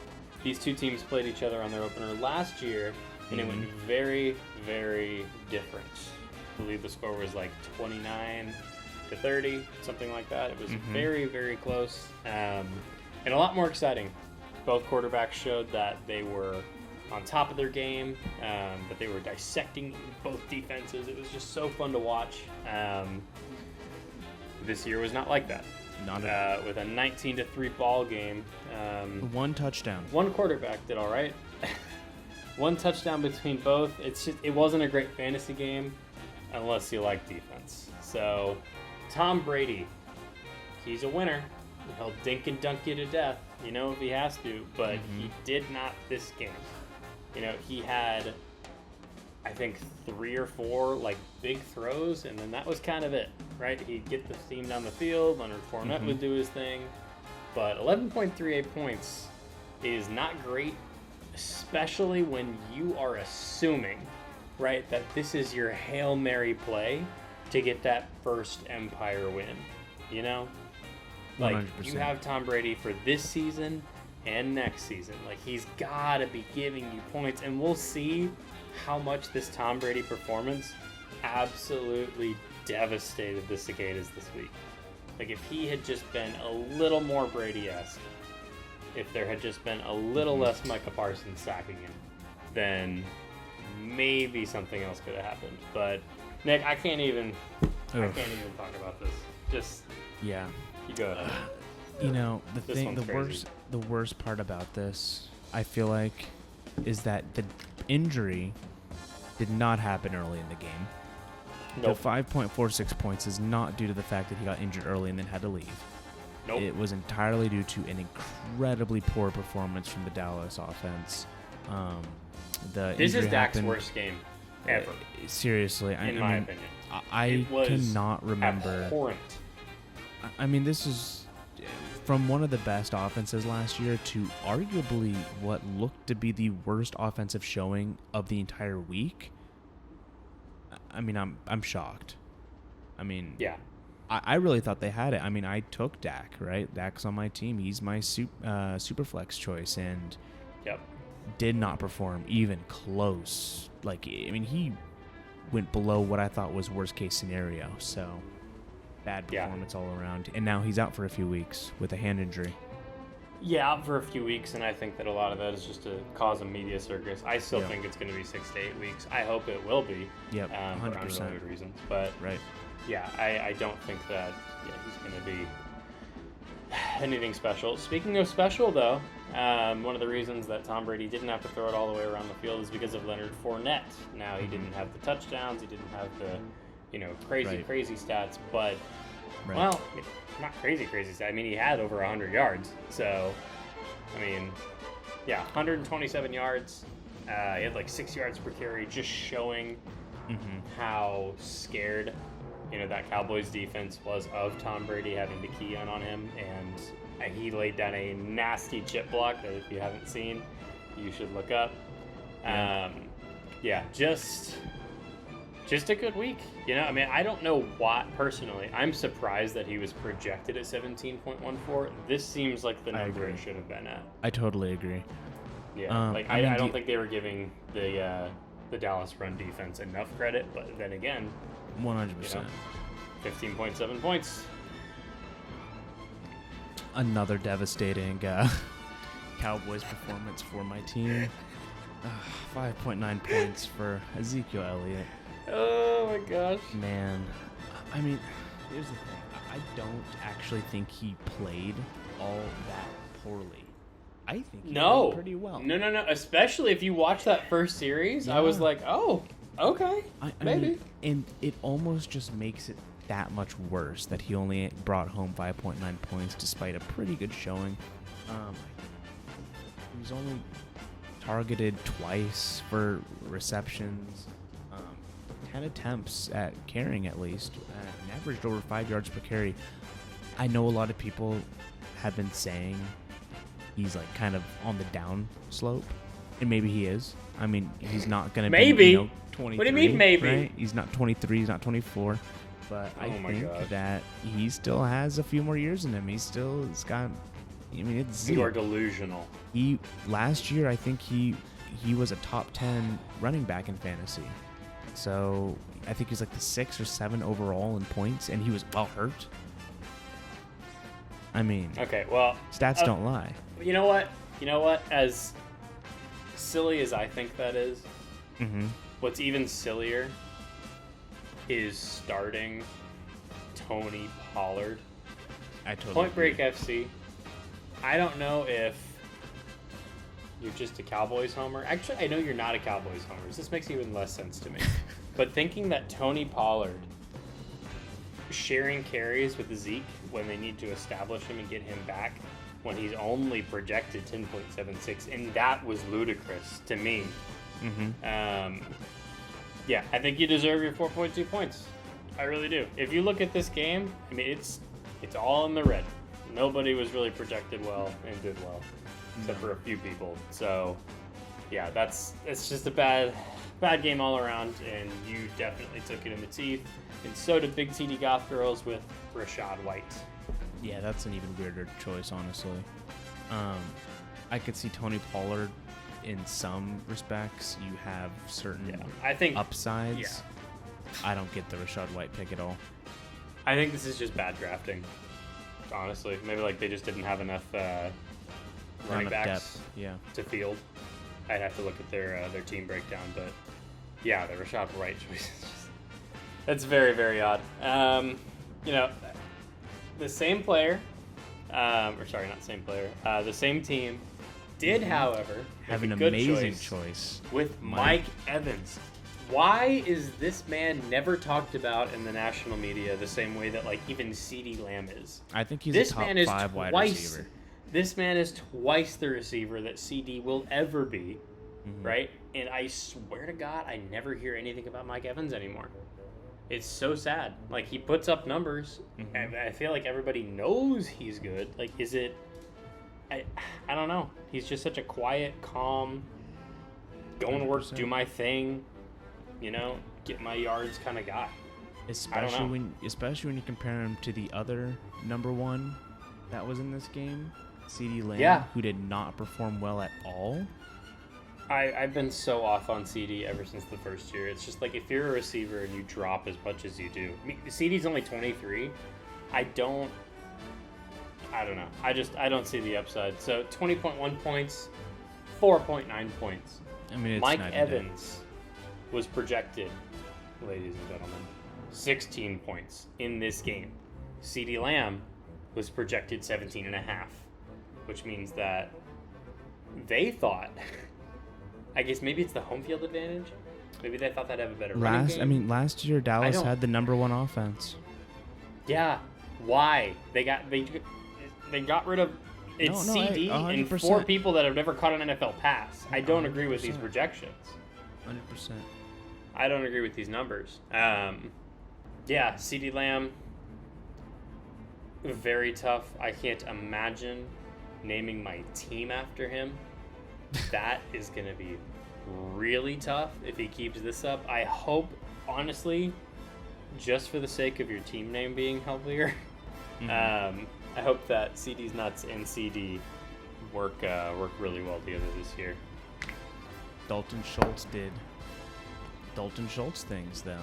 13.2 points for a tight end is fantastic, especially for a tight end that you do not have to give up a lot of draft capital for. He's earning that franchise tag, I guess. 100%. Like, it's like, yeah, if CD's going to play like this, right? I mean, CD's nuts. I'm glad that you knew that was going to happen, maybe. And drafted Dalton as well, because it's looking like a good pick right now, based on that receiving core. Definitely like that. Okay, next we'll talk about someone that also hit pretty big, Devin White. This is the most points that anybody in this game scored, and it's not too close. Right. I mean, it's all because the 2 sacks. I mean, sacks are huge. Yeah, but That'll get you all the sacks way there. are huge in this league, but yeah, very nice. And to go along with 8 tackles, you gotta love that. But you gotta love something even more. I mean, must be the Irving Indica, then you like this more because it's technically more points. But Micah Parsons, 11 from heaven, the man that I can play as a defensive lineman. 27 points.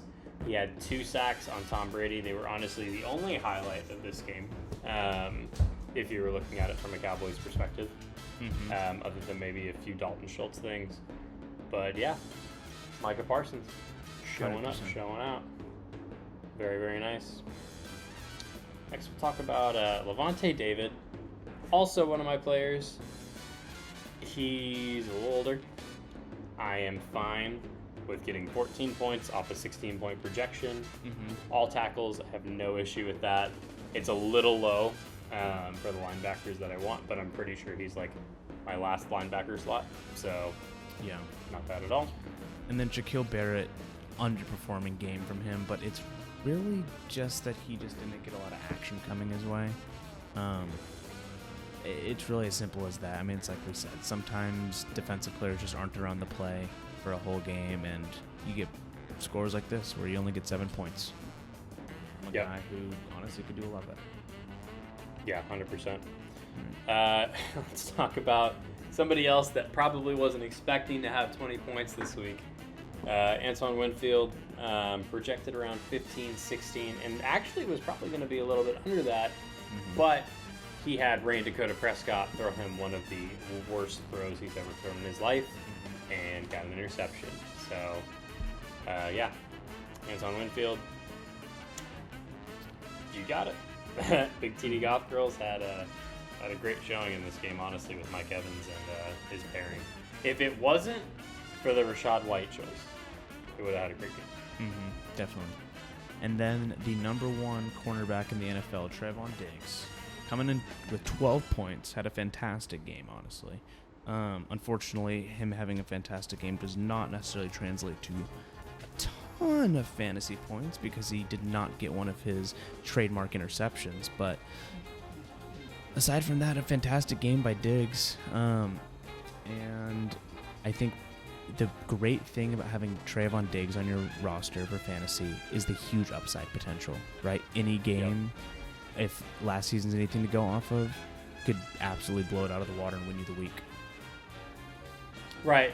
To be fair, just to call back to, he had an interception last year in the season opener against Tom Brady. Now, it did bounce off of Leonard Fournette's helmet into his hands, but there is a thing about gravitation towards the football, and he seems to have a nose for it. So I'm definitely not discounting his home run potential. He only had 3 tackles, which they weren't thrown to his side of the ball, or he wasn't getting as many people running past him. He was terrible in run coverage. Like, Leonard Fournette was running past him on his side intentionally towards the end of the game.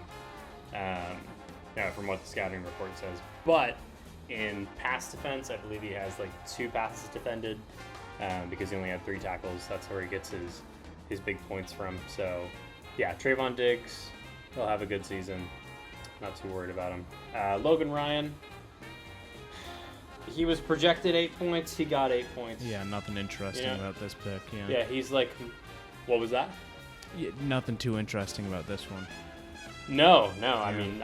He is easily the worst defensive back on my team, and I just put him in. Hope he could do something against a bad receiving core, and because that receiving core couldn't even catch balls, I don't think he got a lot of opportunities to get points. So, yeah, it is what it is. You live and learn. Speaking of living and learning, final game of the week. The final game of the week, and Russell Wilson will learn to try to take one take on his promo videos, because right now it all looks a little embarrassing. That was a tough one, and a really tough one to watch, not even because of Russ, but because of the coaching at the end. Like, that might be one of the most boneheaded coaching decisions I've ever seen. to elect to kick a 64-yard field goal in that stadium. It's just very odd. 100%. Very odd. But enough on that. You guys probably watched the game. Let's talk about Russell Wilson himself. Nick, would you like to take Russell Wilson? Yeah. Honestly, not an impressive performance. I think that he was kind of shown up, right? He did way worse than what everyone was kind of expecting out of him, and he is not the type of quarterback that people expect super flashy things out of necessarily. A bit more of, just similar, like what we were talking about Kirk Cousins. He's the type of guy that goes out there and does it. Now, a lot of people think of him as better than Kirk Cousins. I think he's a little overrated. But I think that for the most part, he kind of got exposed. Now, I will say he obviously was better than his predecessors. He clearly elevated the offense, right? I think he's better than Trevor Siemian. Right. Exactly. But he is obviously, of course, going to go into the Denver, offense and do better than what Drew Lock was doing, right? Yeah. But he wasn't doing what I think that you would expect from a quarterback with the contract that he has. And that does sort of open up some fantasy concerns, because then the question is, I'm not fully sure on all the details of his contract, but when can we get out of it if he's not able to step up, right? Yep, 100%.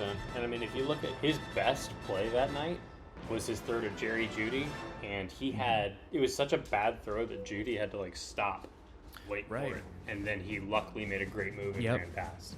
So if you take that touchdown away, from Jerry Jeudy putting in all the work, I mean, it's an even worse performance fantasy-wise. So, yeah, I am not high on Russell Wilson after that game. But, yeah, Javonte Williams did well. Should be high on Javonte Williams. He had a fantastic game. 18.8 points for Point Break, and did exactly what was needed of him. I mean, he is a great up-and-coming running back, right? That's the type of person that you want on your dynasty team. Yeah, 100%. Javonte had a great game. Jerry Jeudy, like I had alluded to earlier, had that great move and great touchdown to save his quarterback. Let's ride. Jerry Jeudy, 20.2 points on the Flower Mountain team. I really didn't think that Jeudy would be the one elevating Russ's game. I thought it'd be the other way around, but I'm sure it will get to that point later in the season. Excited about their matchup. And then Cortland Sutton, connection. Jerry Jeudy is there competing for targets with him. I don't think that the 13.2 is anything to be worried about. Obviously, it's a decent score. I know you want a little bit more out of him, but it's going to be a week-to-week thing. I bet Jerry and him are going to be going back and forth on who's the more dominant fantasy receiver, but I think either way, each week you're going to be happy to have one of them. Yeah, no, 100%. All right, so after Cortland, the receiver on the other side is DK Metcalf. Now, you see 7.6 points, and you think that's weird. But I don't think that's weird at all. What's even weirder is that he was targeted 7 times, and he caught all 7 balls. Yep. Right? So if he's not catching him for any yards, he already has 7 points. So where is he losing these points? Well, he fumbled one of them, and that fumble was subsequently lost, and he lost points there. He's also being thrown to by not brand new, but not a great quarterback. And so Geno Smith's elite, though. No. And so he's getting dink and dunks. He's not his deep threat, crazy, run down the field, high point DK Metcalf self right now. Non-existent. And yeah, it's pretty tough. It's pretty tough to get targeted 7 times, get 7 receptions, and end up with 7.6 points. What's even tougher is to have Tyler Lockett on your team. I mean, yeah. I think all of the Seattle wide receivers are going to struggle for a little bit until they're able to get someone in there who's able to, open up your options a little bit more, open up the playbook a little bit more. I think they're struggling with, quarterback arm strength, quarterback ability. I think Geno Smith, all things considered, actually is doing a pretty good job. I mean, they went out there and won. Like, he went out and did his thing. But, he's had his chance. We know who Geno Smith is. He is a fantastic backup quarterback. Yep, I think so too. Well, fantastic. He's serviceable. Well, as far as a backup goes, like, he's the type of backup that you can throw in and might win you a game. To me, that's a fantastic backup quarterback. He won a game this week, and against Russell Wilson. I mean, against Russell Wilson, against a team that a lot of people say is a contender, which I don't quite see yet. But sure, but credit where credit's due. Tyler Lockett. You think, okay, well, yeah, DK Metcalf is that deep threat. He is a harder receiver to work with. I didn't think he'd be the one getting the targets. I thought Tyler Lockett, the more experienced guy, the veteran, would, be that security blanket. That did not work out well for me.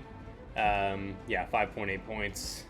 But, hey, something that did work out for the Dallas Clovers, Bradley freaking Chubb. 31 points. Yep. Fantastic game. Super impressive.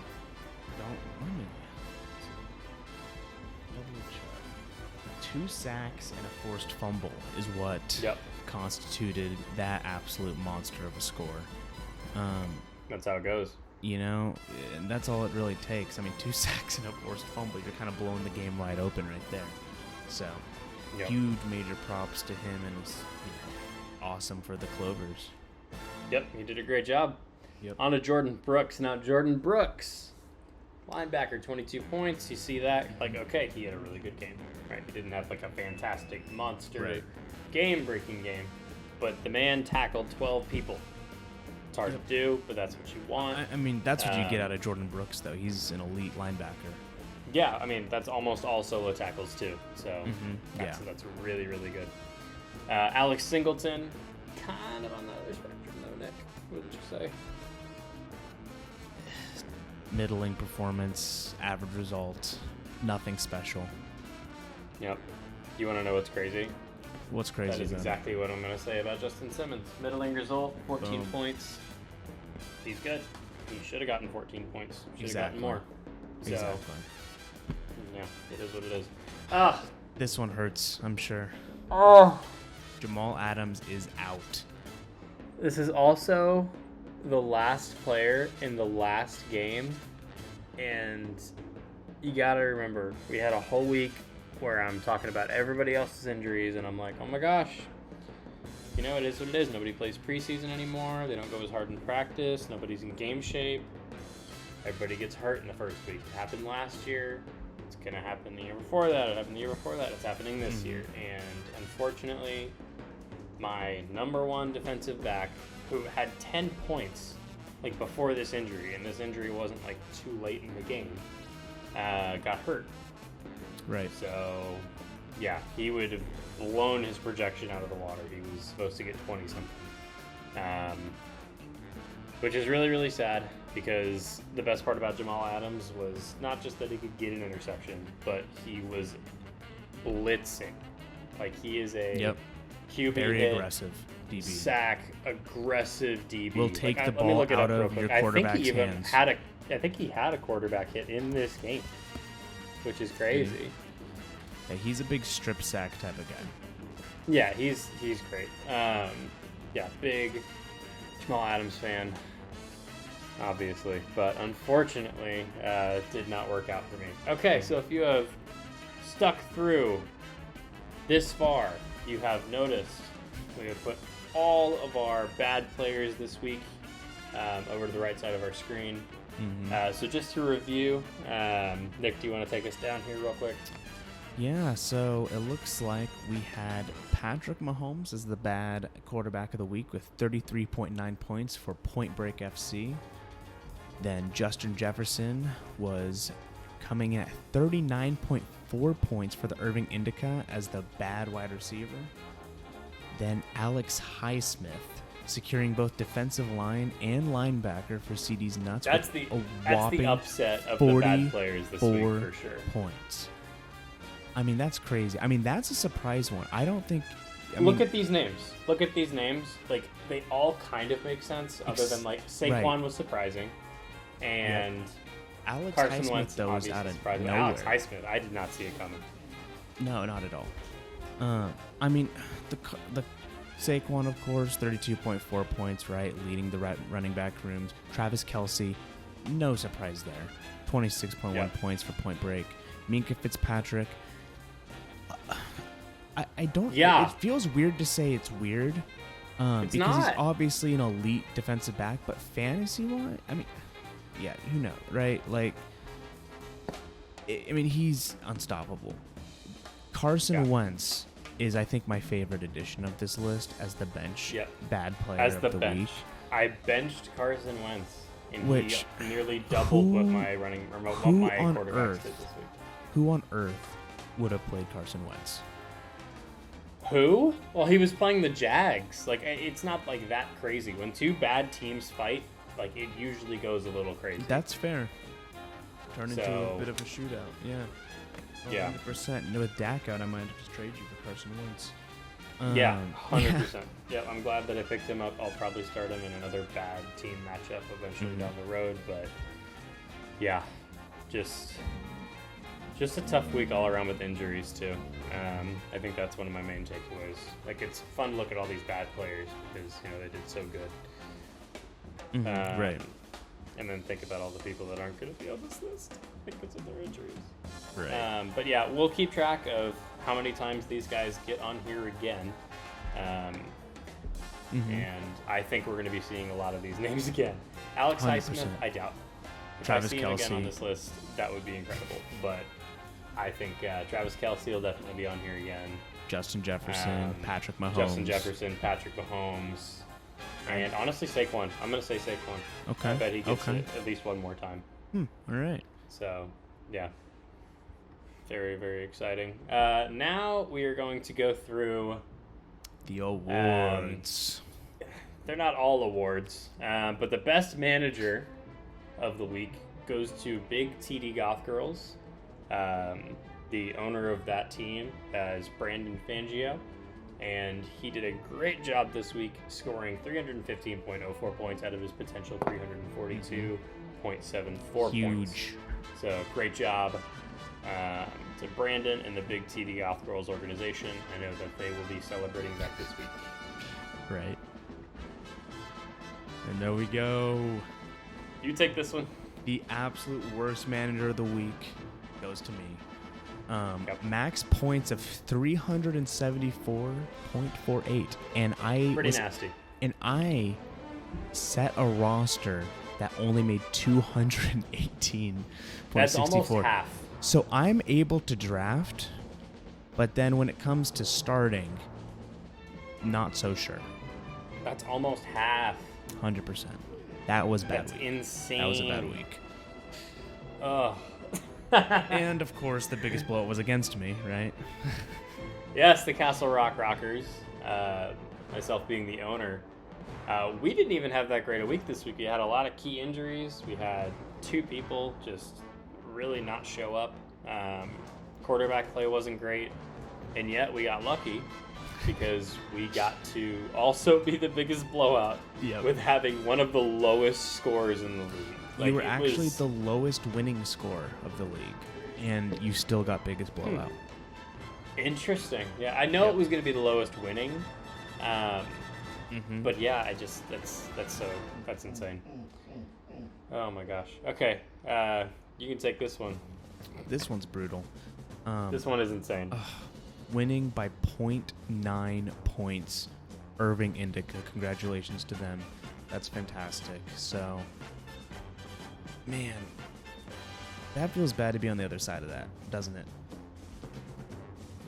Like, we've all been there, but I've never been there that close, personally.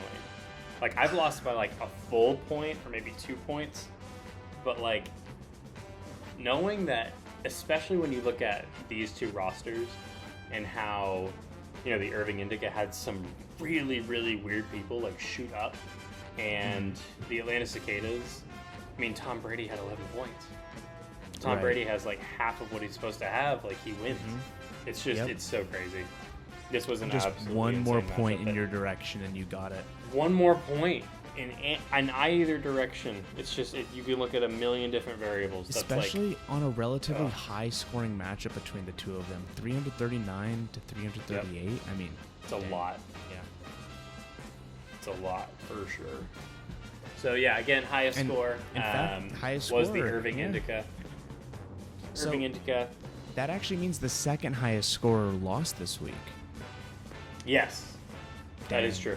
Yeah, by 0.9. Second highest scorer lost this week by 0.9. That just feels even worse. Yep. So yeah, Irving Indica, owner Brad with 339.72. The lowest score. Yep. It feels like we're just beating a dead horse with you this week. Right? It's like, it's not always going to be like this. Like, you're not always going to be the blowout. You're not always going to be the worst manager. And you're not always going to be the lowest scorer. But this week, I am. So here we go. Lowest score award goes to me. Very sad. Congrats. Yes. Congrats. We'll put all the previous, how many times you've won it. Yeah, I need to print them out and put them on the wall. Yeah. The overachiever, again, the Irving Indica. Like I said, I don't think anybody thought that he was going to be up there. Like, 287 was his projected. Not at all. But that's good managing right there. That's incredible managing, but it's not as great as the Big TD Golf Course. They were the best managers. True. And you also get the Below Expectations Award. Of course. Right. Projected 307 and got 218. Yep. Nice job. Way to go, me. Way to go, you.